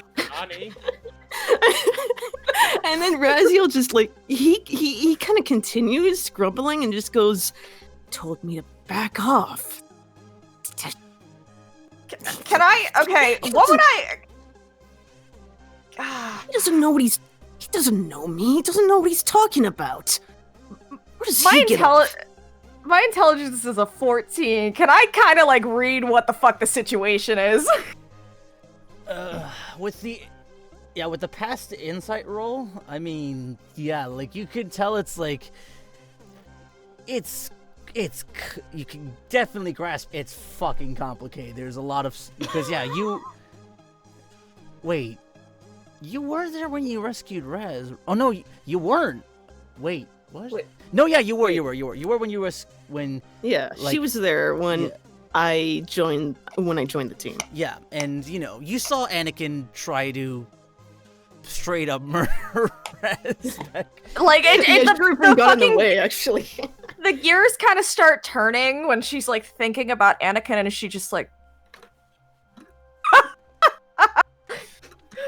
what? Oh, the boy's in love. What? What do you mean? Don't you get it? The way that he acts with you when it concerns Padme? Think just a little bit, my young one. And it takes him a couple of moments, but the gears start turning as well, and he just goes, what, he's jealous of me? It seems so. How is you were concerned for the general? What, does he think that Padme's just going to up and leave him for you? I'm younger than a senator. What's he thinking? We're just friends.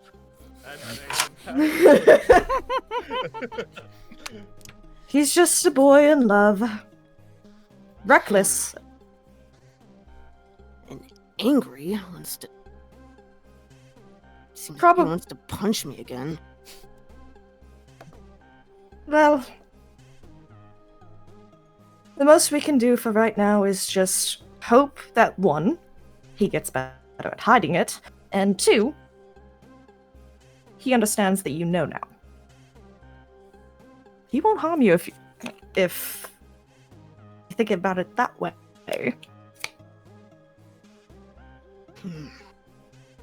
Use a little bit of leverage. Shuri's like, violence isn't the answer. But hey, gets him off your back.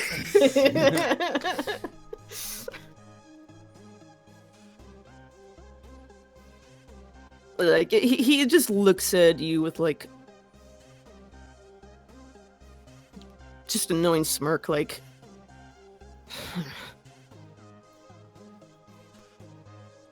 And you're okay with that? Just try not to cause it too much trouble. I would just say something like I did. Just maybe a passing thing, as might be best to hide it better. His main concern is just letting it not get out there. That's really it. Right. Plus, I would make your feelings known, say that you aren't interested.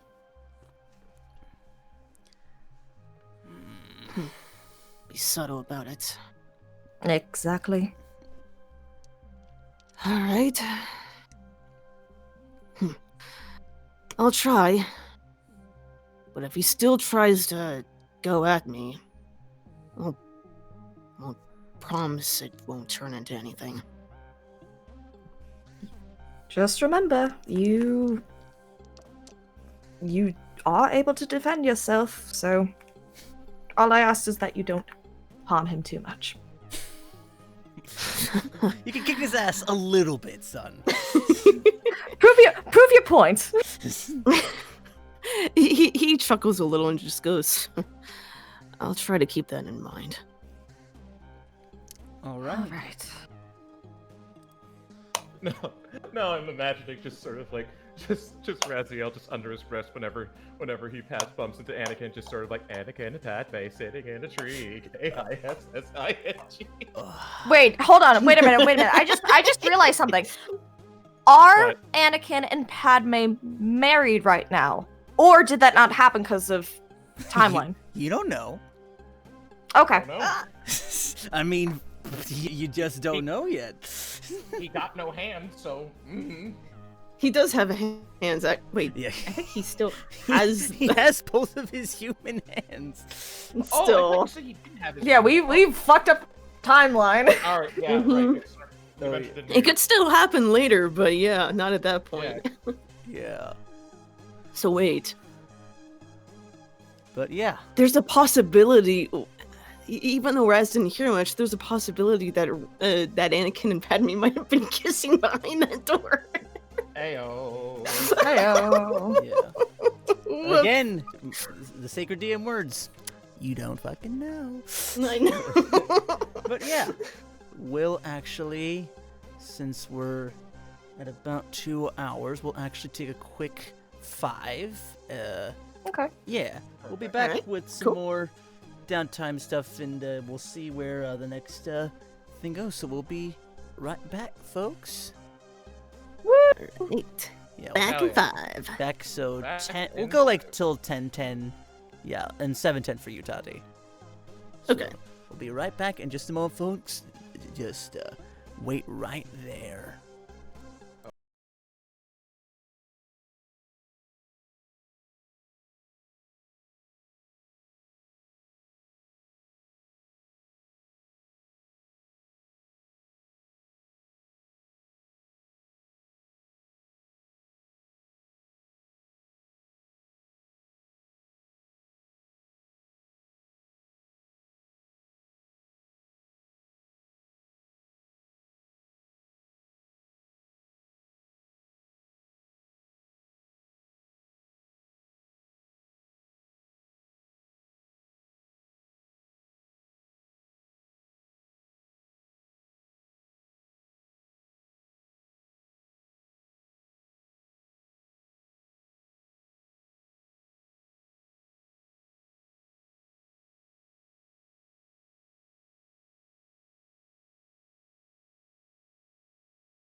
Juan. All right, we're back, everybody. So, we'll sort of, unless there's anything else you guys want to do with the archives, we can cut to whenever Shir'iven and Raziel have their meeting with Digeg. I'm fine, honestly. Like, do you have anything else you want to do? Yeah, you can research something else, like, by yourself while you're here in the archives. Yeah, since we're still in the archives, like, it'd be a waste not to do it, so after we're done with Duxon, I want to do just a little bit more research on planet Scylla. I think that's how it's pronounced. Okay. So this is The Soren's Chiss home homeworld. The Chiss homeworld, Soren's Yeah. planet. All right. Then Yeah, go yeah. ahead and just make me a lore check, then. Yeah. Just want to see what new information I can find out. Okay. Lord, here we go.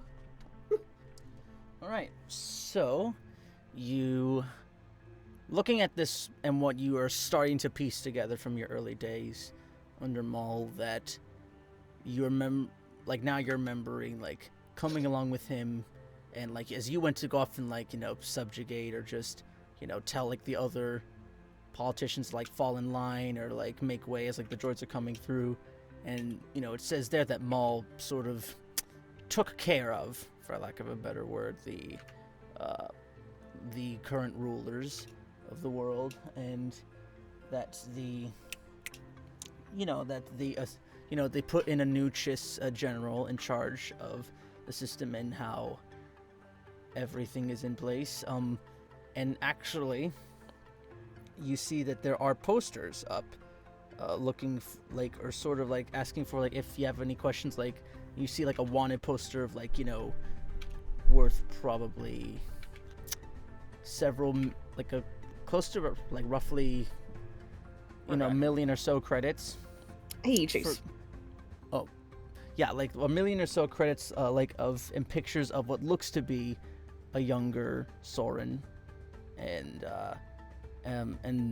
about the same amount for an older female Chiss, like side by side, and like translating the Arabic, it's like bring back these.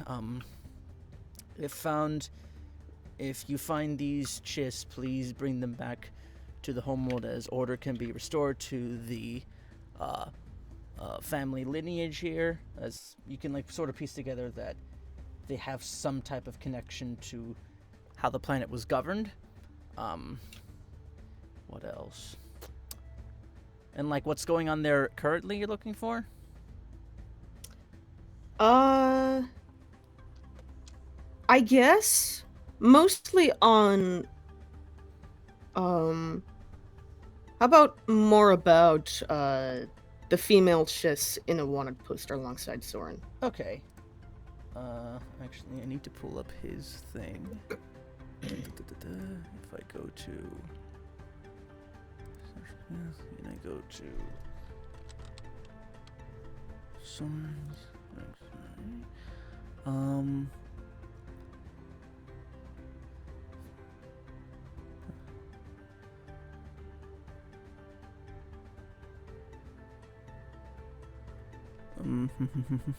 Just trying to find the name of her. Sorela, please believe.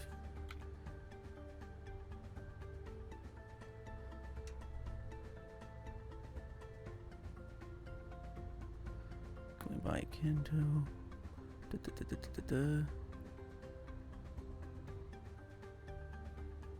Yep, Solia was the name that comes up, and she was the next in line to be slated for the Myso Empire, which you gather is Soren's family lineage, and that looks like a very, like, sort of noble lifehood that you can piece together is what's, this family that Soren has originated from. Yeah, like, you're seeing them in, like, very lavish style of clothing and hair done in very different ways. The sister appears to be the bounty has not been picked up as of yet, and or at least like it says the bounty, or like for the Soren's poster on there, the status is wanted still, but the sister, you can see that that her bounty has been redacted, as in like no one came to claim it, but the job was completed by someone else who refused. Okay. Yeah. But yeah, and it looks like, but as for the rule, it still looks like, as you're looking up the alignment, that Scylla is still technically a separatist aligned world, but beyond that, you don't gather much about where the rest of that family lineage continues on, and the state of the world outside of its, alignment in the war. Okay. Finding no more trace on the family, Raz just lets out just mutters, "Last."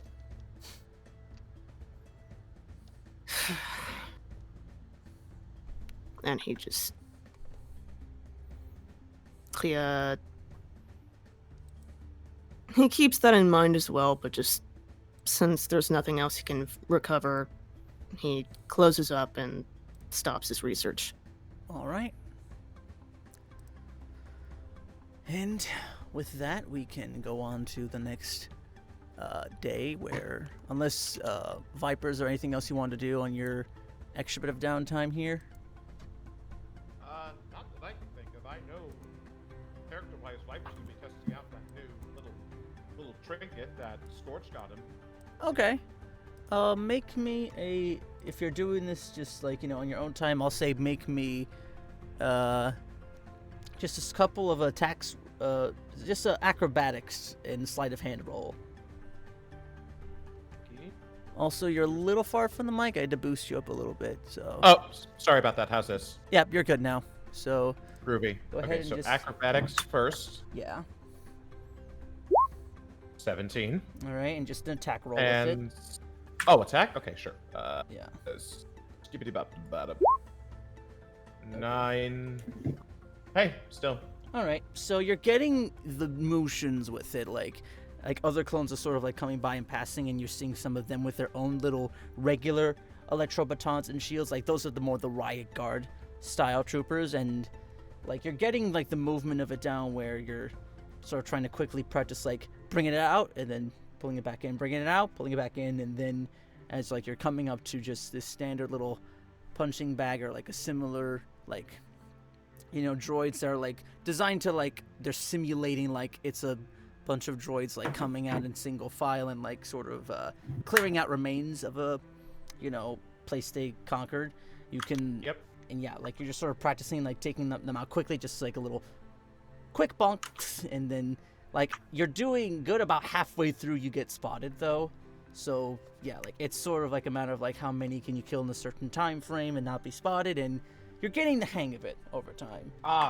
VR missions from Metal Gear Solid. Got it. Dun dun dun dun dun dun dun dun. Excellent. Viper! No!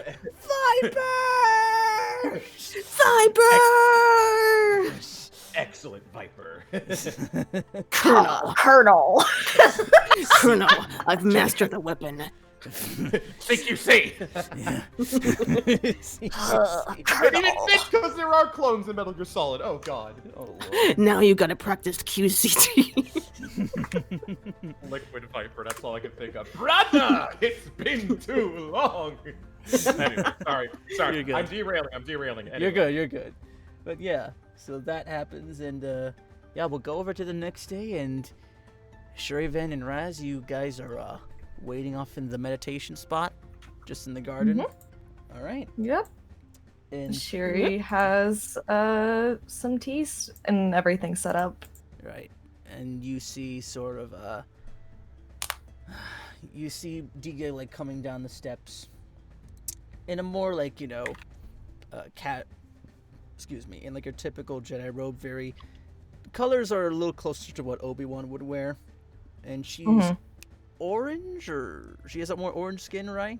Yeah. Okay, yeah. Just these orange skin, and the tentacles are like in a nice bun, and all of them are Oh sort of like my like- goodness. yeah, like, and you could see like she's like trying to like carry herself up a little more, and you actually see the lightsaber on her side this time. First time you've seen it in a while. It kind of takes some elements you could tell of Kit Fisto's saber, where it looks a little more sleek in its design, but yeah. And she like comes on down and goes, Master, Raziel, and she just "Go thou." Thank you for joining us, T-Gag. It's my honor and privilege to. Now, shall we discuss things? Yes, we shall. And Shir'iven offers a place at the picnic area. Yeah. You're just basically on like a little Whatever it is. Yeah, you guys like found like a little like you got a rug out, and it's just outside right by the tree, and you have like your own little, like a floating tea set out, and like she sort of like sits with her legs sort of like laying on the side, and yeah, just like quickly like grabs a little sip and just enjoying the flavors. It's yeah, like the teas of the temple aren't super expensive, but they are, fine otherworldly qualities, very the strong scent, and just makes y'all at peace.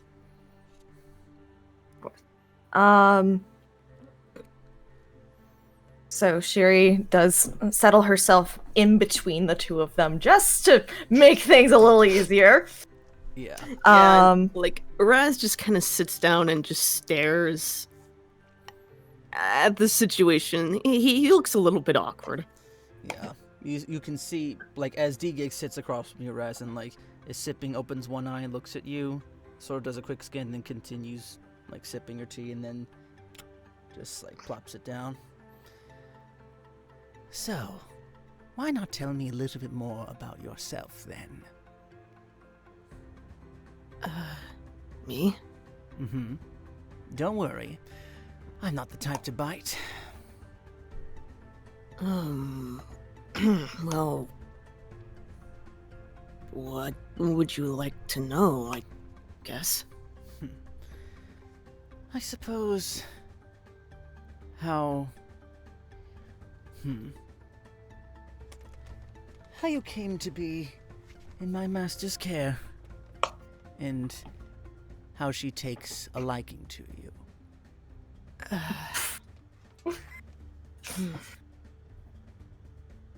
You can tell Raz looks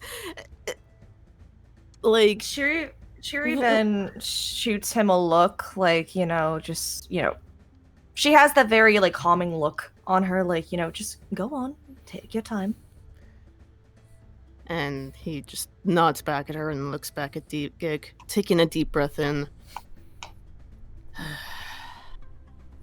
Well, I first met General Shir'iven on Geonosis.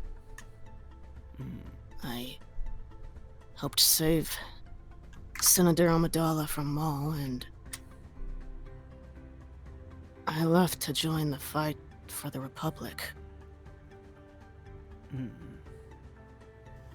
I realized what the Separatists were doing, so I realized their lies and true intentions, and I couldn't stand for that, so I left. I wanted to help people. I see. And your life before Maul got involved, I assume it wasn't much better? Before Maul? I mean, I lived on Eridonia, so farm life wasn't always the best. We didn't have a whole lot, but it was humble. It was nice. It was home. And I wouldn't trade that for anything. So I'd say it was better than the Separatists, but then... And he just kind of takes a moment as he's remembering trauma, takes another deep breath in, lets it out. Shiri offers him a comforting hand on the shoulder. I apologize if it was a bit intrusive. She takes another sip. And he relaxes a bit under the touch and goes, "No, it's quite alright. I suppose I'm still not over what happened, but I still have good memories there. And you're skeptical of me, so you have a right to know about me, about what I am, where I came from." Indeed. Shir'iven was like a mother to me in more ways than one. You know, Master, that I had a difficult upbringing back at home, and my family was not as receptive as I was to joining this order, and I sort of went against their wishes, and as the trials were difficult in working my way up, and I don't know what it was about me, but you saw something special. And when you left and came back with him, I thought what I had was gone.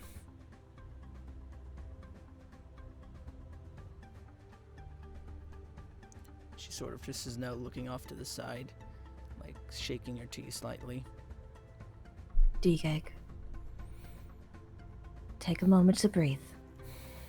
You have always been my Padawan. Yes, it was wrong of me to leave you without a word. And trust me, I regret that every single day since that day.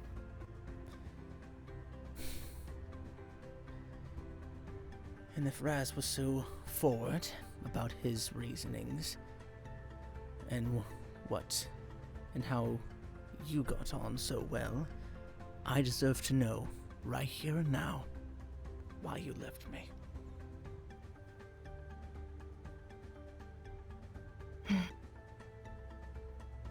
Shiri sets her tea down and lets the cup float away from her. And she takes a deep breath.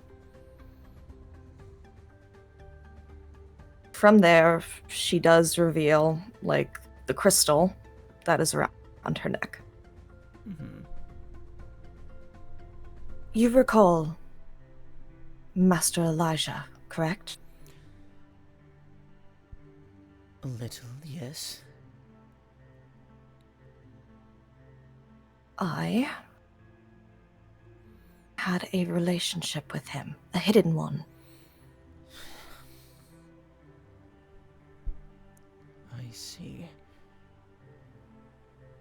I found out about his death, and I was heartbroken, driven by rage, pain, sorrow, everything. And I found out who did it, and I sought revenge. I hadn't returned because of after the fact. The emotions that welled up. How more than likely the Order knew about what happened. How I couldn't really face them again after what I did. While I still seek out some slight bits of revenge for what happened to him, I came back wanting to rewrite somewhat and be there for this war to rewrite my wrongdoings. She like lets go of the cup and like starts like rubbing her knees back and forth. It was wrong of me to keep that from you, my Padawan. It was wrong of me to not inform you of my leave. And I will say that I am so sorry every single day.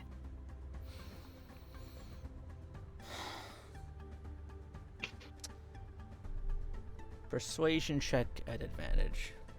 Oh boy. Unnatural 20. Dirty 20, yeah. But she goes, actually.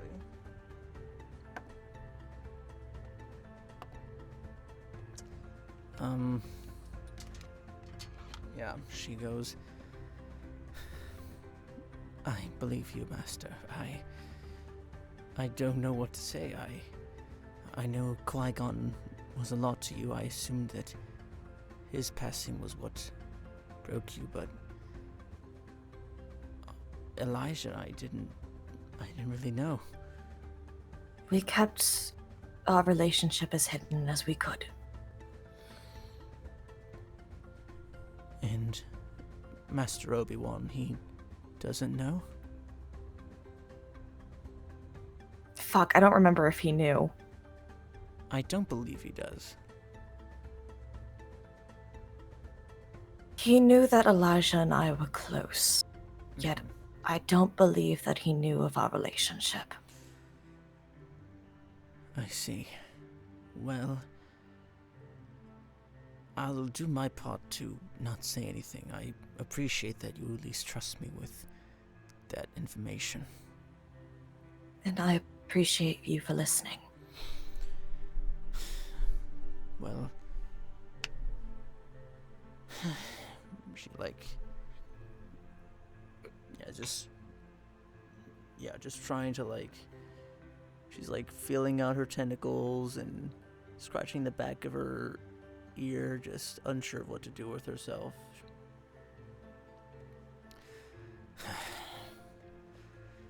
Well, I only trust that you can still have more to teach me, and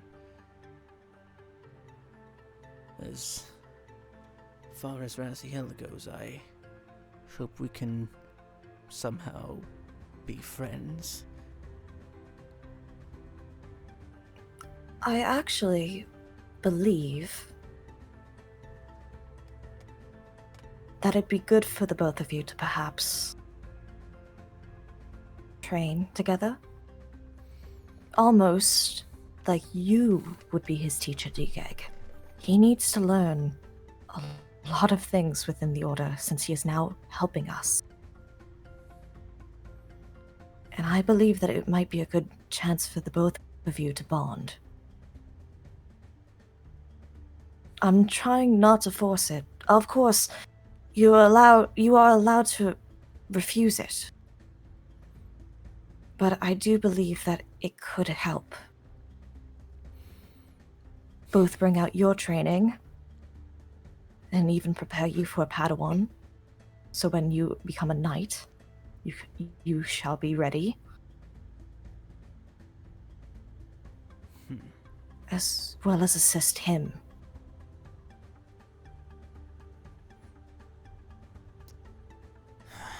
She sort of rolls her shoulders back. That seems like a fun proposition. I'm not exactly one for the combative training side, but considering these circumstances, I mean, she kind of looks you up and down, Raz. I think it could be quite entertaining. Unless you don't mind my unconventional practices. No, I don't mind. General Shir'iven tells me I need to hold back more in battle, so and you know skills that could probably help, so I'm willing to learn. And I'd like to not be a part of any conflict between you and her. That's good. I'm here to help. I'm here to help, and I don't know you too well, T-Gig. I want us to be okay too. If you allow it.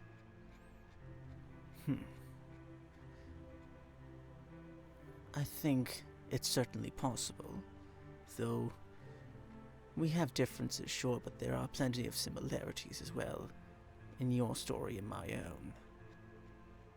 own. Come, let's go to the training grounds. I hope I can do you and Shir'iven proud with what I've accomplished. I am positive that you will, my Padawan.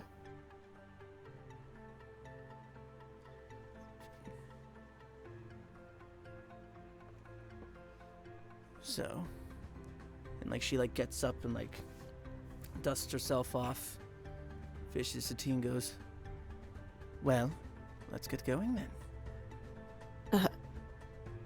Right now?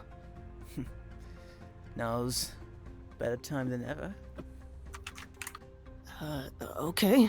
And he just kind of awkwardly sits up, looking back at Shir'iven and then back at D-Gig before following. Sherry waits for Raziel to rise up before she gets up, and she will follow after the two of them. All right. So, she leads you over to the combat, leads you over to the training grounds, very similar to the ones in Night and Fallen Order, where it's like all these like sort of stacked blocks, and like they're shifting all throughout. Actually, I'll go back in here and see if I can find something more fitting.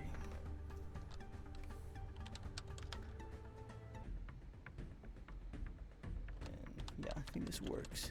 But yeah, so as like she sort of begins to unrobe, reveals kind of a like she doesn't wear like standard like armor underneath. It's kind of closer to what Ahsoka wore like more in her season 2 outfit, where it's like just sort of Oh, okay. yeah. So it's got some more fashionable like, you know, holes, so you can like see like bits of her orange skin throughout, and like with that she like begins to untie her hair, does like a massive flip and lets the orange tentacles come across her shoulder, and as like she's staring at you at the opposite side, she goes, just so you know, just because you have gotten more comfortable with my master, I'm not going to go easy on you.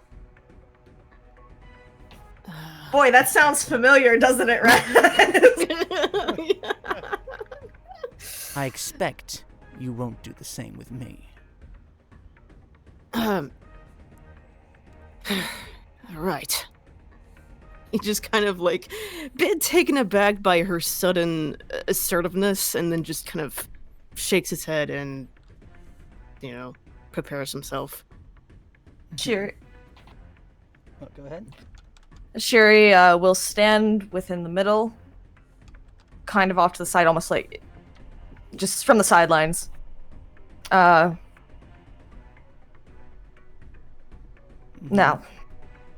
All right. on my call,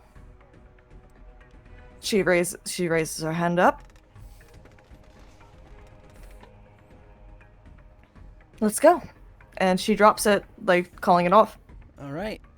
So, I'm going to need an initiative roll from you. Alrighty. Yeah, I'll actually just... Yeah, I did not prepare this part, so we're just going to drag your token and put it sort of off to the side for you. And yeah, just click on it and claim it, and so the initiative tracker will count yours, and we'll use... So... I'll actually just look 10. up. Hello. Okay. Modded 20. Woof. Very, very good. If I can just look up. Shit. Okay, I have a fix. I did not expect that. Oop. Don't need that. I will go here. Do this thing. Da, da, da, da, da, da, da.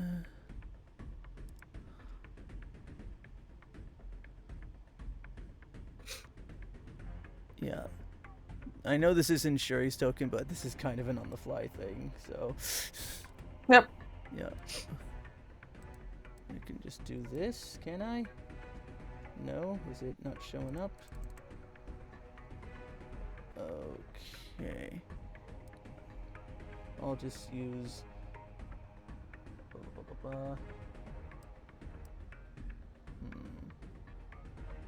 We'll use this one in its place for right now. I'll just make it. So we'll just add this to the turn. And let us roll initiative. Da, da, da, da, da.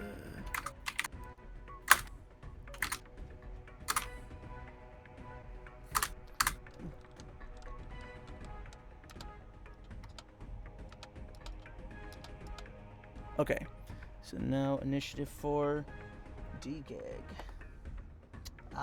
20 as well. What is your dex, Rez? Damn, Tati. My dex, just a straight dex? Yeah, your dex modifier. Oh, and modifier. Yeah, the plus, like what plus is it? Yeah, it's a +3. Okay, so she is first with a +5. Holy shit! Yeah. Woof. So, first thing she does... Oh, go ahead. I don't know if you're planning on putting a map on here, Kev, but all I see right now is just like now in the theater of the mind, just like giant orb Raz versus tiny orb D-King. But yeah, like, so first thing you see her do, she doesn't even reach for her lightsaber first. She sort of like centers herself, like does her that foot slide thing across, her hand following suit, and then her other hand sort of raising up as she like gets into a position. And she like makes her way towards you, going. Yeah, there's 30 feet between you guys. Okay. So first thing she does, she is going to rush on over, and she is gonna make an attack on you, just try to punch you. Okay. That is a 17 to hit. That meets it. All right, meets does not beats in this case. So she has to surpass your AC in order to hit you. Second attack. Woohoo! That is a dirty 20. Oh yeah, that hits. Right. And so this time she does. Is it +5? Yeah, it's +5. 8 damage, and I need you to make me a Constitution saving throw. What? Okay. Not me. Wait a minute. Oh my fucking. Wait, is she fucking putting her force into the fucking punches? Wait. Oh. Constitution saving throw. No fucking way. You avoid being stunned. Holy fucking crap. All right. And she's going to use her bonus action to attack 2 more times. Holy jeez. 23. Yep, that hits. And 11. So 11 does not, so just the 23. okay, so that hits. Another con save, please. 9 Okay. kinetic damage. Okay. Oh, 9. Wait. Okay. Wait, okay, you know that the fucking Dawson's Creek meme where the guy just shakes his head and stunned? That's Shiri right now when she witnesses that. She's like, huh? You're feeding this kid. 18. Yeah, you're fine. So first, like, she just sort of like, it's kind of eerie, like how like it looks like she's coming up to you very fast, but it's like very disorienting. And like with out of nowhere, that first strike whoosh, like clocks you across the side of the face, and like you were almost like just dazed, and then like you get back into it. Second attack, she like goes for your shoulder, but just in time you sort of like use like the thing of your saber to like whack it out of the way. Second shot, she like hits you right in the gut, almost stuns you again, but yeah, you just managed to shake it off. And the other one, she goes in for a kick, and then you block that as well, and she goes back into her defensive stance. So yeah, that is everything she can do. It is your move. No holding back. I see. And then, I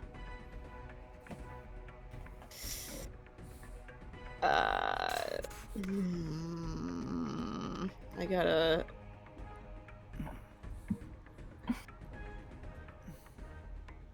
Let's see. What do I? Ooh, do I want to do this?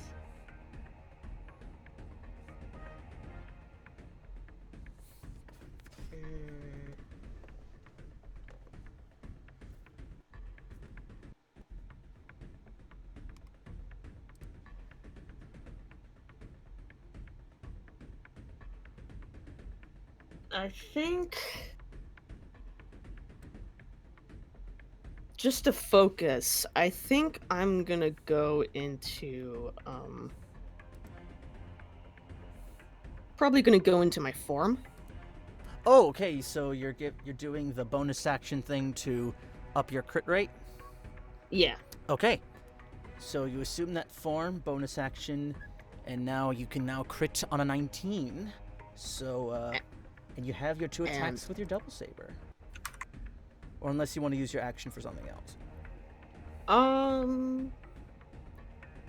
No, I'll use my saber. All right. I focus, get into the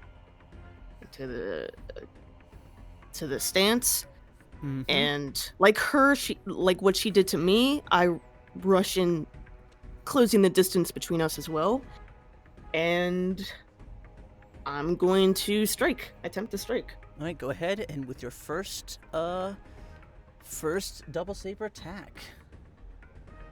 Okay, and all of these are non-lethal. Good to know.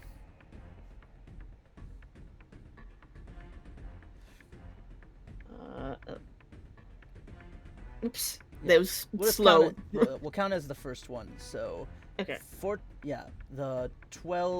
14 does not hit. Okay. All right, second attack. Let's do it. 26. Okay. And that is a 19, so you do get to roll the extra D8. Okay. And if you want to smite on enforce empowered strike this, you can, and it does count as a crit. If you want to spend the force points. Okay. Oof. Right. So that's 8. Total 12 energy damage to her. I think.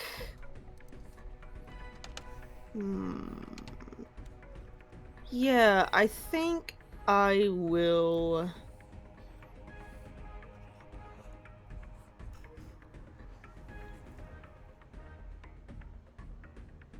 I think I'll go second level. Okay, second level, so that is 3 force points and 68, I believe, is still your die for power strikes. I believe so. Yeah. All right, so let's 68 extra. Let's see how this looks. 8. Woo-wee! That And again, non-lethal. Non-lethal, yeah. So, okay, let me just mark this out. Like, she's still fine, but like, fuck, that did. She's out of the triple digits with that. Holy fuck. That makes us even. Yeah. So, that minus that is.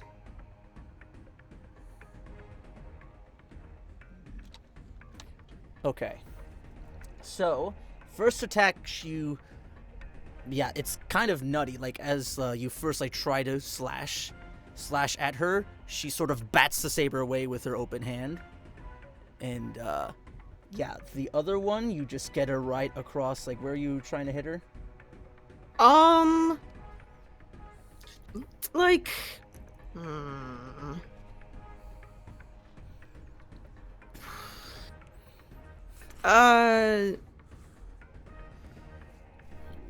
like no spot in particular, just anywhere on her, like, just upper body somewhere. Okay. Yeah, so you just like get her right across the chest, like just around one of the open holes that was there. Just goes and like you can like feel back like you actually tore a bit more of the shirt, more of her outfit with like the force you put into that strike. It's still holding together, but she's like, Not bad. I might have to kick things up a notch then. And I just worried that I might have hurt her. When she says that, I relax a bit and just smirk and go, "You said no holding back, right?" Indeed I did. And now it is her turn. Ooh. or is there anything else you're doing? Like after you move and or I think that's everything you can do? Yeah, that's all I got. That's all I got. Okay. Let's see what else she has.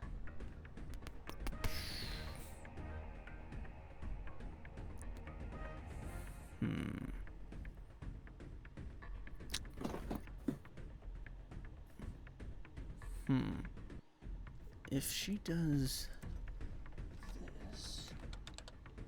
Alright, she is going to cast Night Speed on herself. And with that, you just sort of like see like her like start vibrating a little bit. And with that, like her, then she's like starts to go in for her first punch as a part of that. Whoo! Natural 20. Oh yeah. Ouch. Alright, not great damage. 10 kinetic, and I need you to make another con save. Okay. 10, you are stunned. Fuck. Alright. And she's just gonna use her bonus attack to hit you again at advantage. Only a 16, which does not hit. Nope. But that is everything she can do.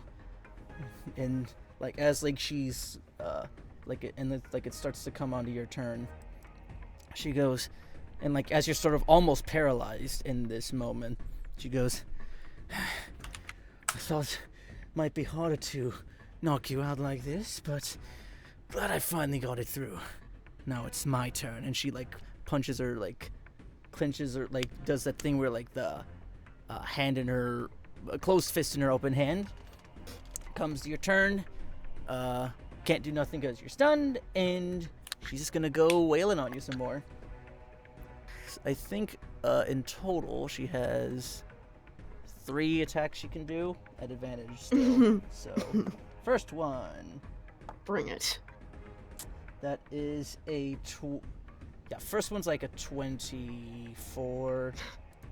So we'll just Well, 20 hits for and whatever it is. 20 something hits. Yeah. Okay. So there's the damage for that. Okay. 18, so that hits 2. Yeah. And this is her Night Speed attack.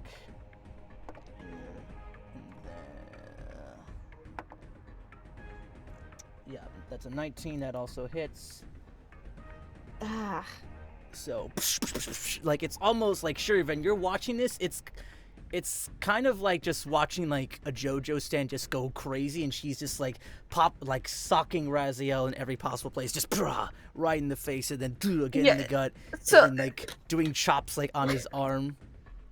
Yeah, Shuri's like very like, you know, she's kind of like just blown away at like what the fuck she's witnessing. Like,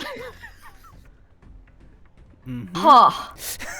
Yeah, Jinkles had some practice, and still has not taken her saber out. It is still at her side, and she is going to use her bonus action to, as she's like, Yes. Holy crap. yeah, I'm not even mad. This is cool. She's built different. yeah, she like does this sort of like Jedi jump flip away on the other side, and she like does this does the famous like Keanu Reeves come at me gesture, and that is everything she does. All right, so And you're no longer stunned, Raz, and it is your turn. okay, so I can move Yeah. normally. Yeah, 30. Gotcha. She's still 30 feet away from you now. Okay. So, I stand up.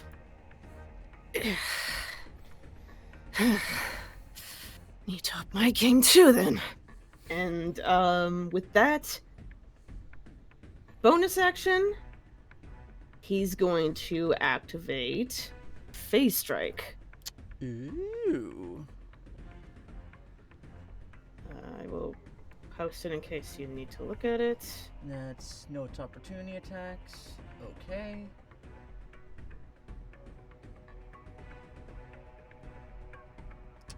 All right. Bonus action that is up.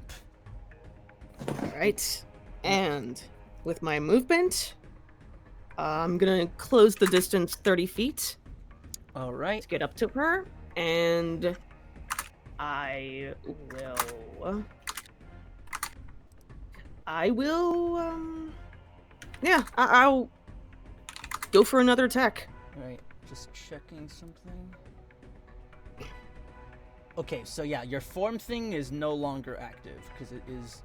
Oh yeah, that was a past turn ago.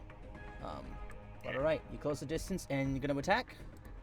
Yep, gonna All right. attack. All right, go ahead and this attack at.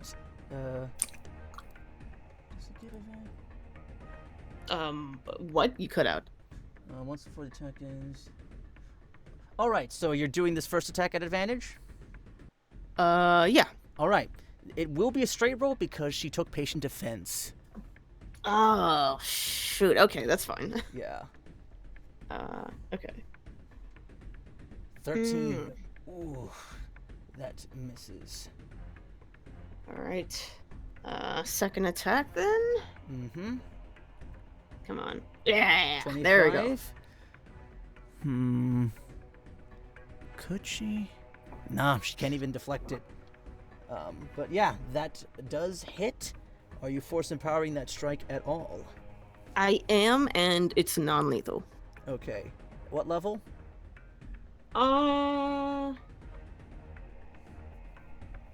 How's she looking? She's pretty fine.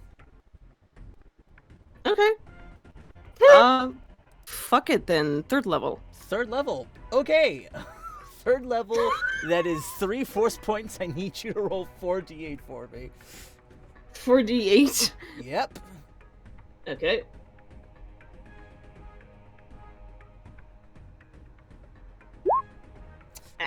What's the fuck? Ooh. Dude, what's with the ones? That's less than. That is some rough. bullshit there. Yeah. That is a scenario. So that's like, for sure. as you're That coming is- in to close oh, the gap, disgusting. as like you come in to close the gap, and she sort of like, almost like as like you're like coming in for like a charge and like slash across her, she sort of like bats the saber away and just goes, amateur. And then as you come across a slash again, like you get her and like it, but it more so just does like as like you tear, like do a like cut around the arm and like the sleeve almost falls off. As a result of that extra force on her, it's a total of that is.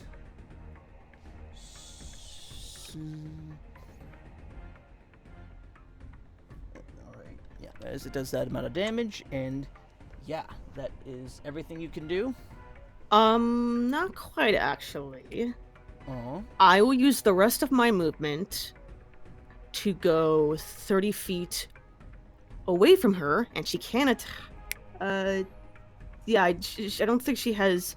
Yeah, she doesn't have opportunity attacks on me. Okay, and I just remembered she needs to roll a con save to maintain her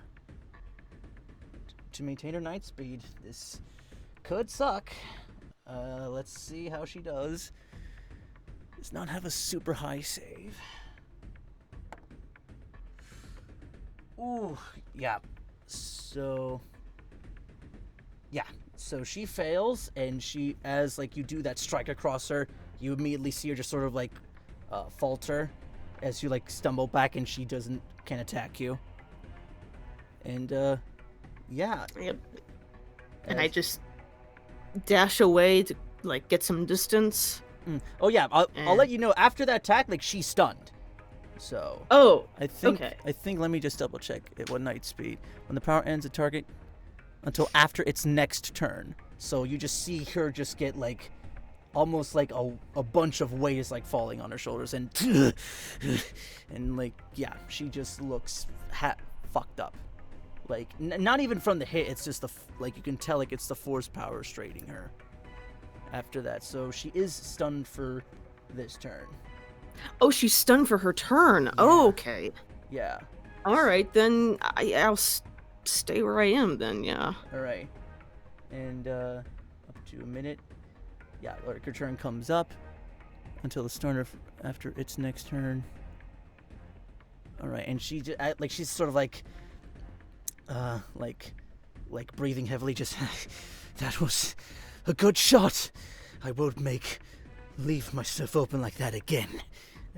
As her turn is over, she's no longer stunned, and it is your go.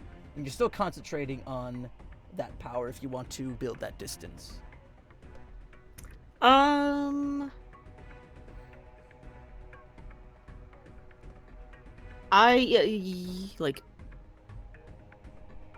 Yeah, I'll use it, but since I'm right next to her, I'll attack first. And, let's see. Wanna do...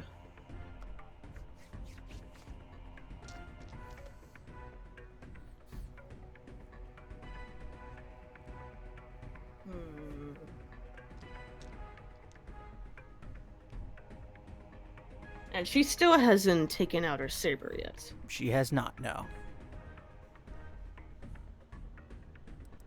I'm gonna attack with unarmed. I'm gonna use unarmed combatant this time. Oh, so you're just gonna punch her? Yeah. Okay. Like she was to me. I put away my saber and put my fists up and go, let's make this fair. And I go to attack. All right, go ahead and throw the punch. I believe you can force empower these if you want.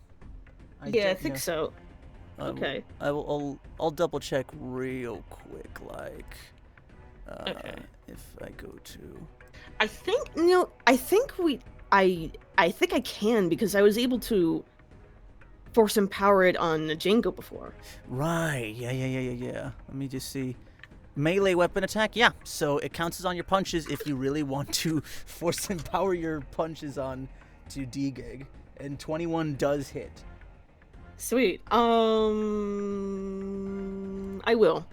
Okay. Because that last one sucked. All right. For sure. Does she still look okay or more hurt? She's getting rough.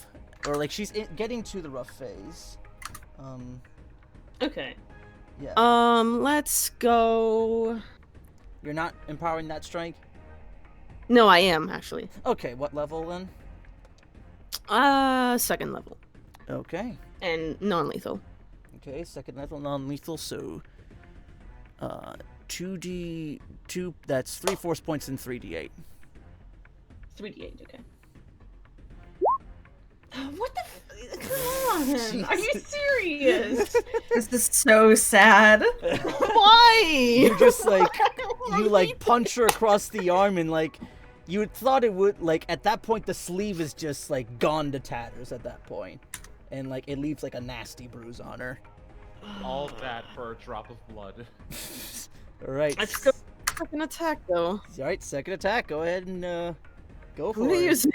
Go for it. Come on. Please hit. Doesn't even hit. She like bats off and goes, "Really?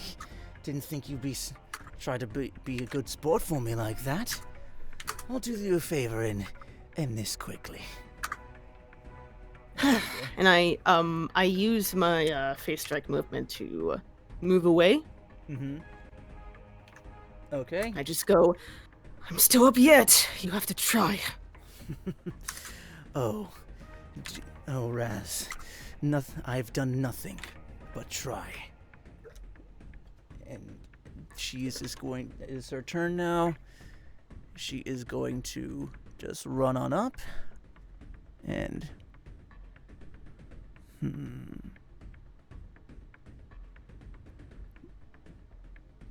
Okay. Yeah, she is just going to make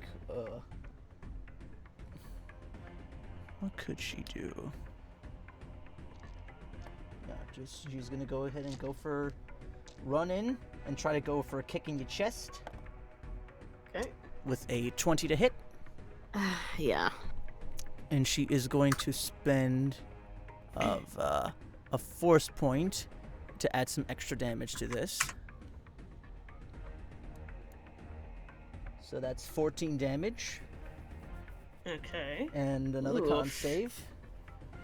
Alright. For the first save will be for phase strike. Oh, right. You're fine. And second save for the stun. Yeah, you're fine. And she's gonna make another attack on you.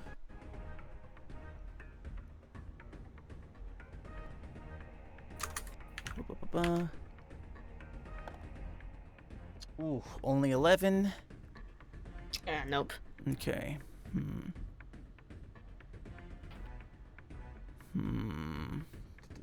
Shit. And right. Yeah, she's gonna flurry her blows. Second attack. She's a monk. Yeah, boy. Dude. Yeah, 25 to hit. Yeah, I'm scared now, actually. All right, 10. 10. Okay. Wolf. And right, third and final hit. 15. No. Okay. Looking through. Shit. Okay.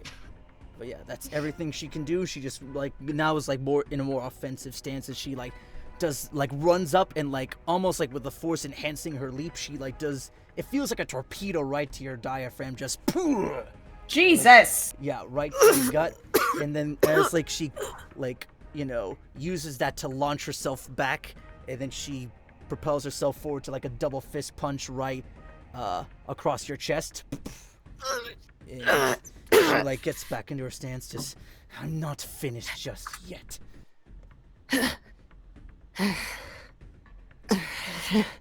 Good. Neither am I. How are you looking on health? I have no. I'm looking pretty hurt, actually. Okay. I'm looking pretty hurt, dude. All right. Oh yeah, that other save for that other save to maintain phase strike. All right. Yeah, you're fine. Now it is your turn. And she's she's looking mostly okay. She's rough, around the halfway point, but yeah, she's still got some fight in her. Okay. Is she 30 feet away or something? No, she's in your face. Okay. Yeah, just kind of sidestepping around her and going for a punch. Okay. Unarmed combat. Mm-hmm. Right. First punch. First punch. No dice. Second punch. Second attack. Come on. Today's just not my day.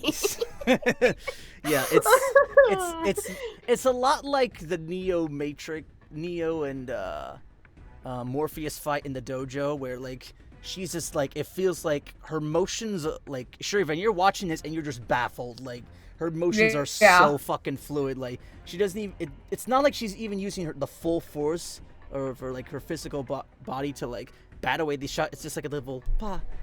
Like these punches aren't even hitting. She kind of looks to your eyes and is like, I see that Maul left out the importance of physical combat without a saber. Well, I'll learn you a thing or two. And you still have a bonus action and your movement if you would like to use it. Yeah, yeah, I'm gonna use my face strike movement to get out of her face. Okay, and you still have a bonus action if you would like to use it.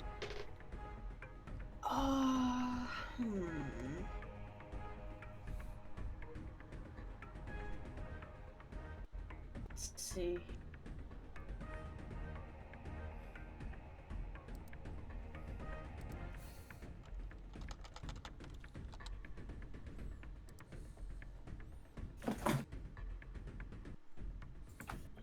You're next.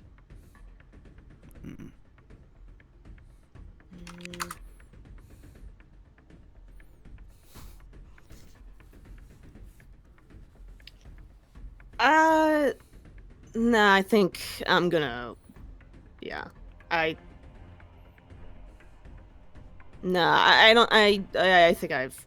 That's my turn Okay. I'm just gonna see for this round. if she does something else for flavor's sake. Let's look at.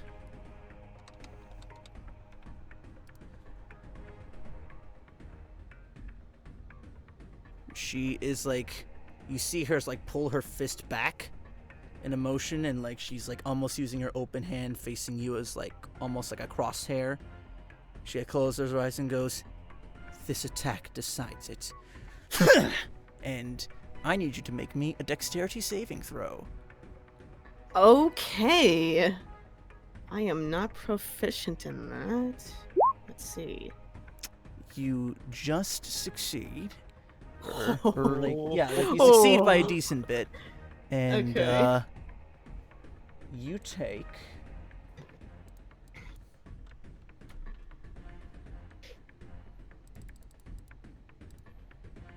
33 force damage halved to 16. Okay. As like this giant wave of like force just it's very much like think Mace from 2D Clone Wars, like how he was able to just yeah, like even like bits of your armor are being like flown off your body, just That's so metal. Christ. just like it feels like your skin is almost being pushed back, and like you have to like put your arms forward to like brace up the impact. And you're still up? I'm still up. And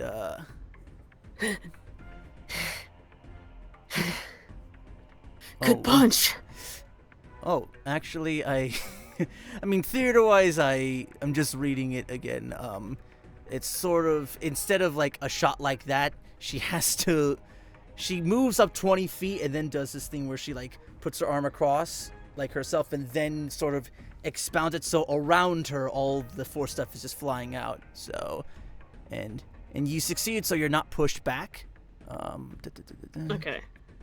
But yeah, she's like now like 10 feet away from you, and she decides, that usually finishes them off. I guess then this is your last chance. And she's just going to like go back into her stance, make another patient defense, and that is her turn. Okay. How far away is she from me now? Just 10 feet now. Okay.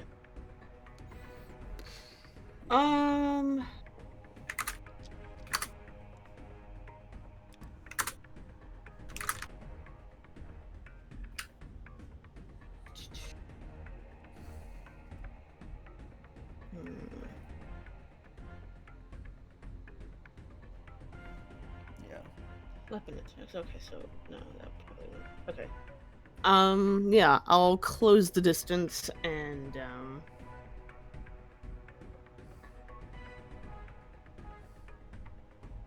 punchy time. All right, time for punchy punchies. All right, go Let's ahead. see if I can. Right, remember this is a disadvantage. Oh, disadvantage. Oh, okay. Let me roll that again. Right, we'll count it as the first one. Okay. Right. Second attack. She's probably gonna get this. Yeah, she just bats those off aside. And actually, you still have a bonus action and your movement if you would like to use it. Yeah.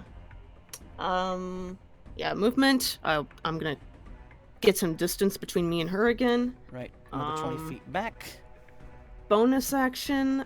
I don't know if this is even gonna help, but I'll go if I can. I'll go into my Form 7 again. Okay, so giving yourself another chance to crit on a 19. That is fair. All right. If I'm still standing, we'll see.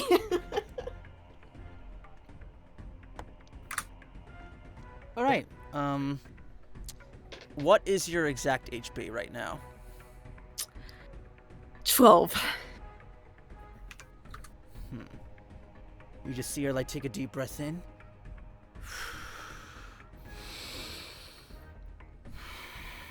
And she is going to rush in. And before she makes her attack, like sort of like almost before you know it, actually she's gonna do, yeah, she's just going to rush on in and like get right in your face and almost like open hand right to your throat. But right before she hits or attempts to hit, she goes, "If you wish to yield, I respect it." Yield? You've put up a good fight. What? Is this gonna kill me? I have no intention of killing, but I hate to damage a nice face like yours. Trust me, I've been through worse. I'll take I that can as a no take it. then. Not while I'm still breathing. All right, you asked for it. And first punchy. Ooh, 15. No. And second, another 15. What the fuck? Whoa. Come on, DK, get your shit together. Fucking hit this PC and make a thematic ending, goddammit. I want this shit to look cool and make sense for the fucking story. All right. You're looking bad in front of Teach. Come on. You're Okay. looking bad in front of the camera. All right, 20. That is a 23. Thank That hits. Okay. You got one. God damn it! Son of a bitch! Only 6. I'm still up. She doesn't have any key points left. We'll say that that's all she has. After. Okay. But yeah. She's just like, what? That's impossible. I told you. I'm tougher than I look. And she's just like, back in her defensive stance again, and it's your turn. I didn't think you'd last another one. I didn't either, man. Go ahead and go to town on her, I guess. Is my form? It's active, like. Yeah, it is right? active now. Yes. Okay, I'm gonna rush in and strikey strike. Okay. Let one of these hit. Ooh. 17 does hit. If you want to force empower any of these strikes, you can. Definitely. The first one, let's do 3rd level. Okay. 48. 48. All right. 48 and 4 points. How many force points do you have after this? After this, 10. Okay. 48. Here we go. Okay, Fuck. 17. No, 16. So that leaves you at that many hit points. Yes. Okay. Second attack. You better bet. Not swing. Okay. So just a big, like, first a big old, punch to her side, and, like, you get her good. And the second one, it's a big old, she, like, sees it coming just in time and just goes, like, just in time, like, for you, like, to walk,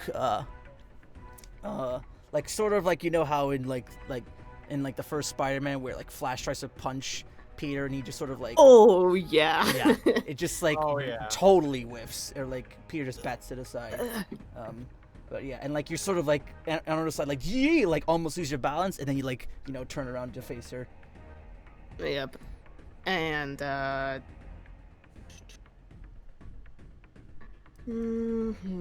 Still got movement. Yep.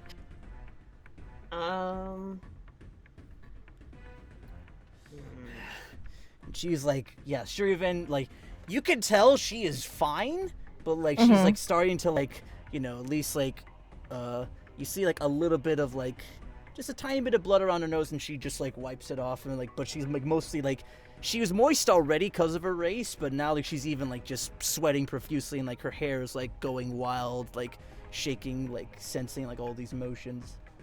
Whoosh. Let's see. Am I able to go, if I use my bonus action, am I able to go back into Phase Strike? You still have nah? Phase Strike up.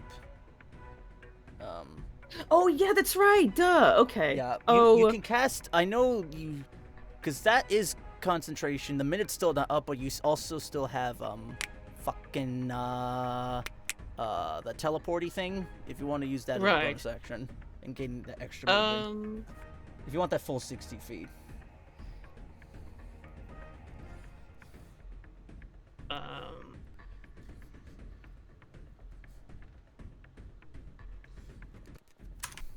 Like, hang on, are even powers allowed in this duel? Yeah. Okay. She cast Night Spin on herself. That's right. True, and you true, casted true. Phase Strike earlier. I'm an idiot. You're good, you're yeah, good. so I'll use the rest of my movement and then bonus action Phase Walk to get even more distance away. Alright, so with that combined thing, you sort of like rush on past, like, yeah, do a movement, like, you like jump up in the air, disappear, and then like you now are 60 feet away from her. Okay. And that is your turn? That's my turn. Okay. She's just gonna like sort of go like, you know, tear off like her other sleeve and just like put her hands in, like do that thing where like she hooks the fingers in together tightly, and like you see her muscles start to bulge a little bit, and like the a thing like her, like a little nerve on her forehead just starts a vein on her forehead becomes more visible. And You turn into the Hulk? yeah, she's still the same size. She's just like, you know, like now you're seeing how toned and muscular she already is. And like Yeah. she's just going full Goes, Needs to go further beyond. Plus Ultra! yeah, like you see even like see like her tentacles start to levitate slightly.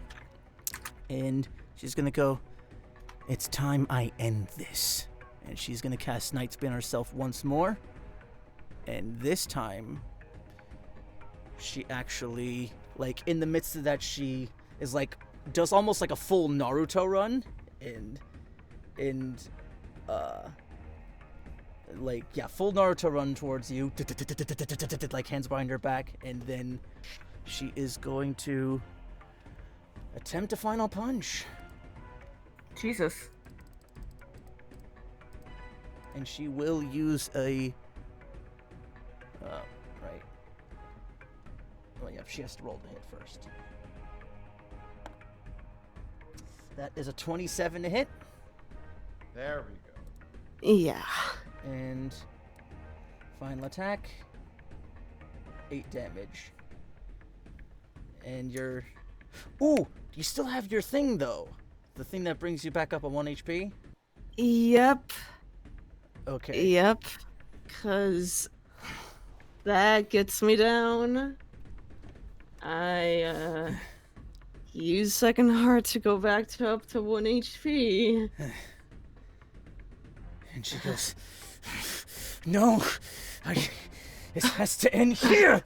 And she's gonna do just like, and she's like, "Stay down, you idiot!" And she's gonna do one other punch. 25. That hits. And that's another 5 damage. Any final words as she like does first, like she like gets you right in the eye and like you collapse over. And then as like you come back up, almost like very Captain America-esque, like just like I can do this all day. I can do this all day. And then huh? Wait, are you saying like D-Kigs the I can do this all day, or? Oh no, like she hits you and like not like she gets you right in the eye. Okay, yeah. Yeah, like- and then like you come back up if there's any like final words. I don't give up that easy. And I just collapse. Yeah, as she like just sort of just like goes over to you and like you pass out and like she sort of goes to you and like lifts you by the scuff of your shirt and sort of looks both ways and then like rests you down and like pats your head. And she is actually going to cast heal on you. Oh. And that will be... Get back up so I can do it again. Do it again. So you gain... What is her thing? Right.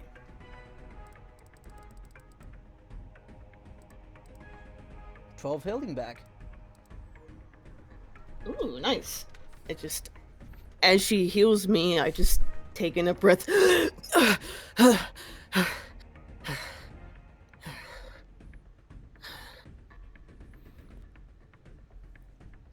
And with that, she sort of looks to you and goes, "I'm impressed.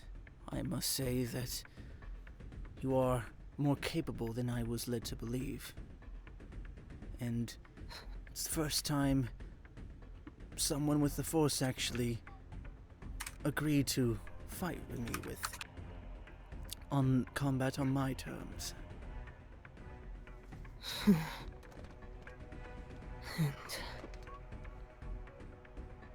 You have more strength than I thought as well. I think I can learn a bit from you. Perhaps. I'm not a master just yet. And you're not a Jedi. But perhaps things could change. And Shir'iven, you're still just watching on the sidelines? Shiri does come up. She is... Yeah, she looks to D-Gag, like... So we've switched from the lightsaber to hand-to-hand combat. I have to say, I'm quite impressed.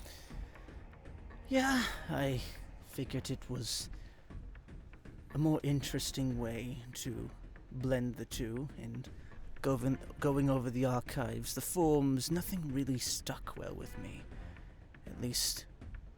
At least Form 4 was more interesting, and combining that with martial prowess, I think, serviced me quite better.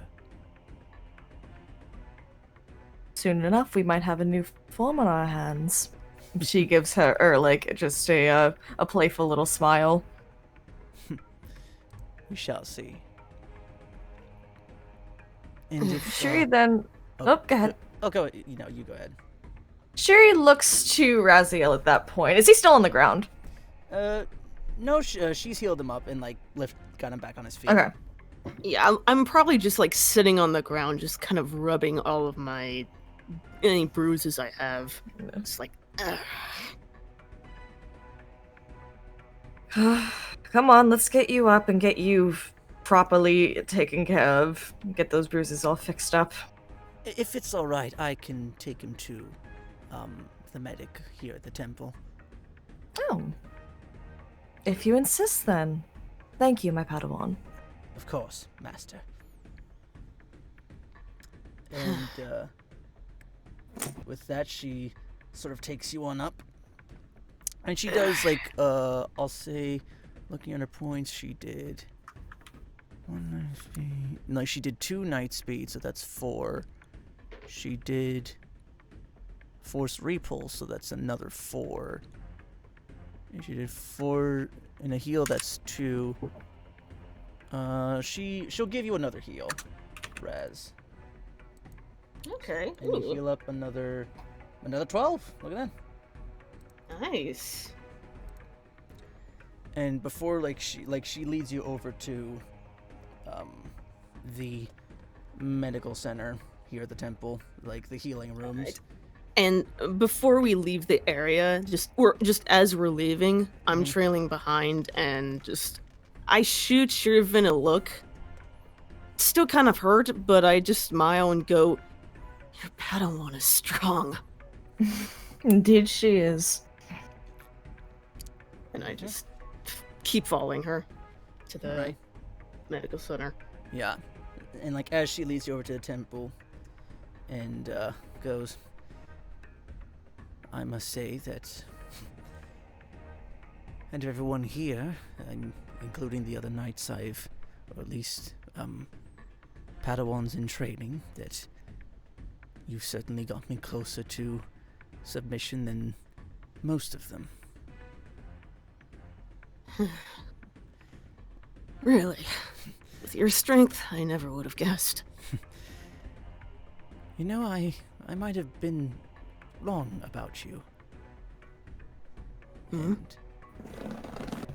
And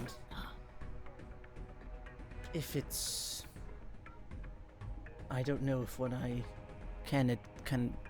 it's something that can be taught, but if I do share it with someone, I would like you to be the first to be a practitioner of it. You mean your form from before?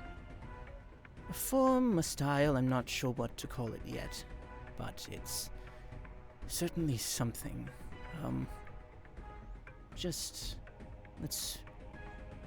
We'll just say, at least for Shir'iven's case, that let's try not to disclose too much about this, if that's alright with you. Yeah, of course.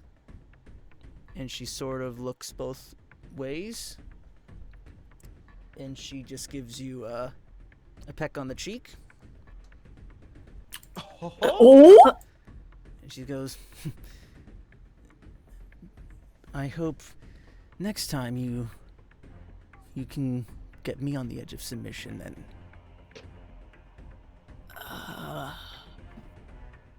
I hope I can turn the tables then.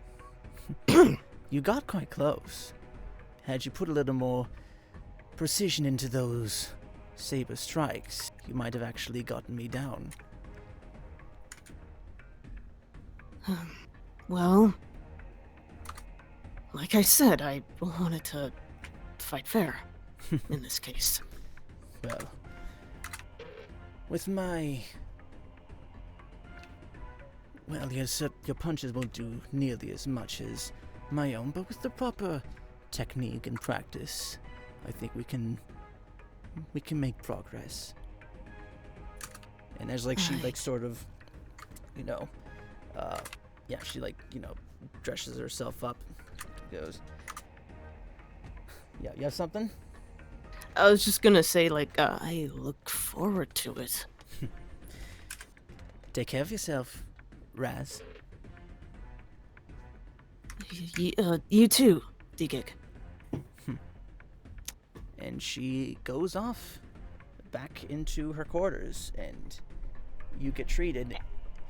And just after she leaves, he just sort of like touches where D-Gig kissed him on the cheek, just rubs it, and just like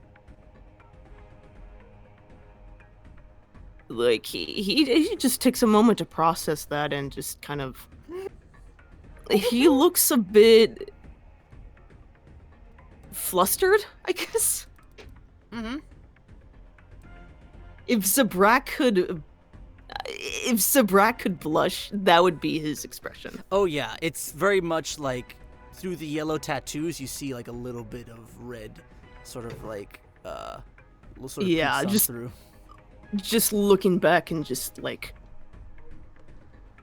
wow. And I think that's where we're gonna end tonight's session. Do we have a crush?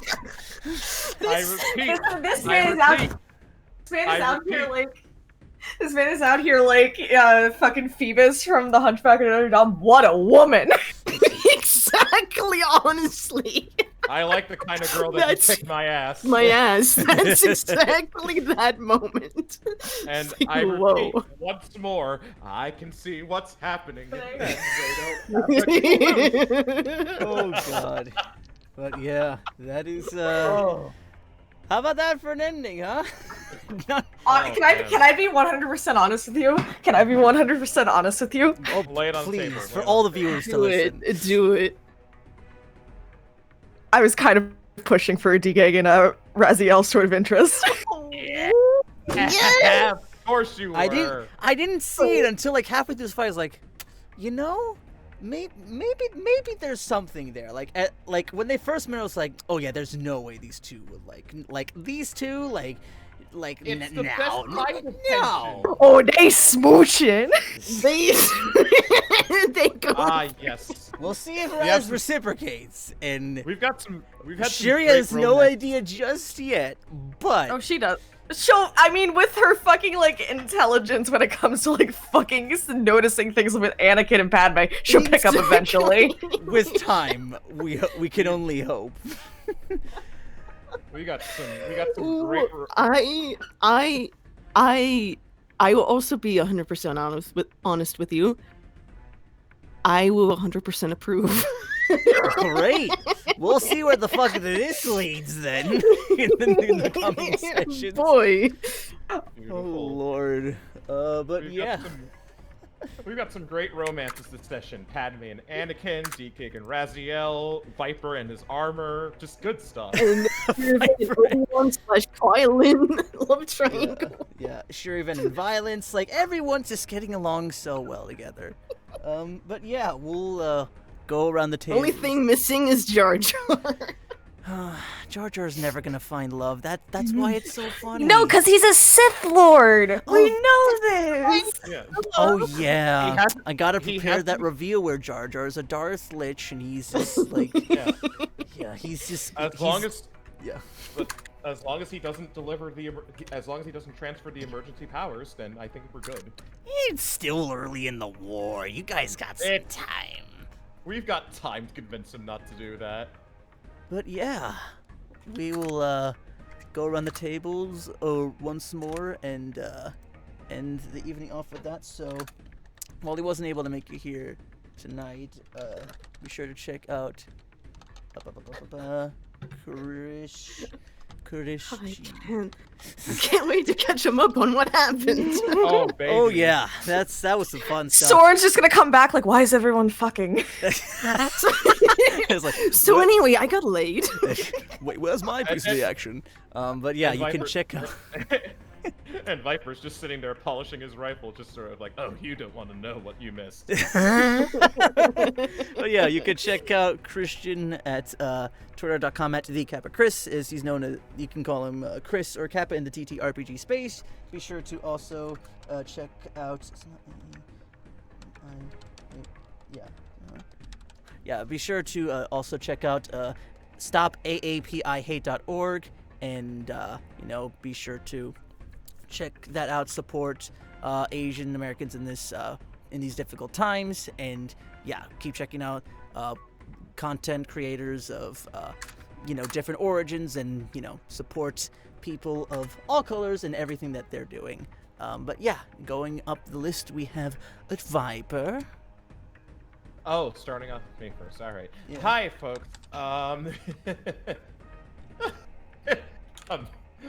liking Sylvie Sparks' comment, and I'm just imagining that Viper's voice, just like, you missed some action. But anyway, thank you guys for coming on down. My name is Chase. You can find me over at Twitter at ChaseToVA.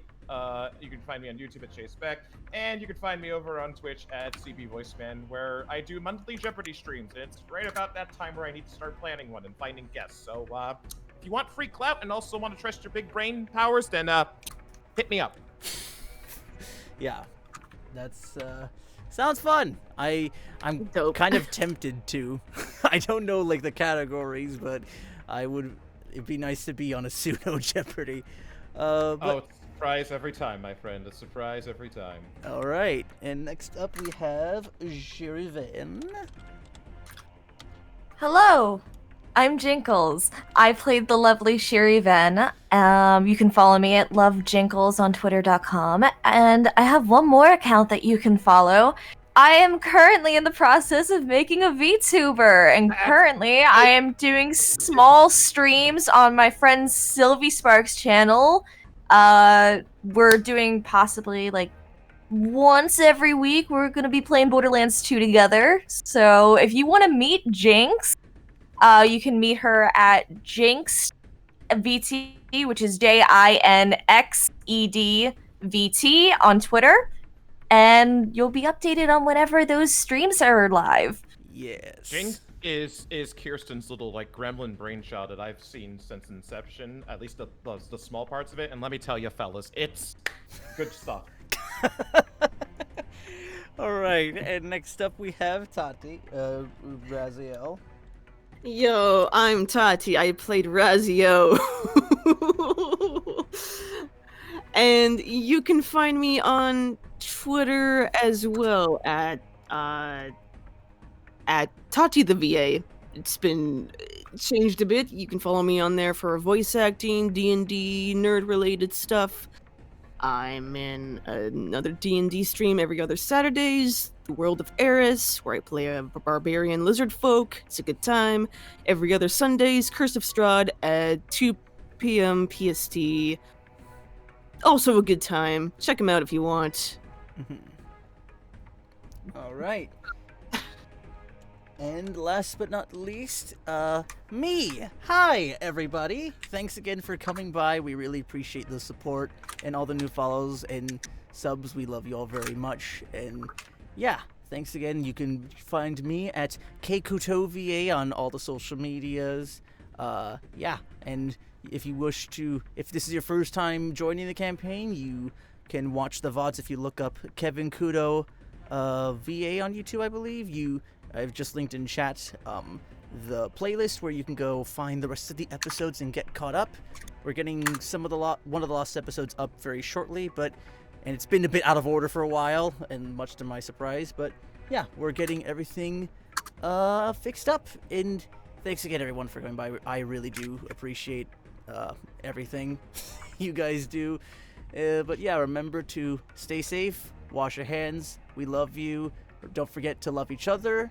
And remember, as always, may the rose be with you. Good night. See ya. Bye!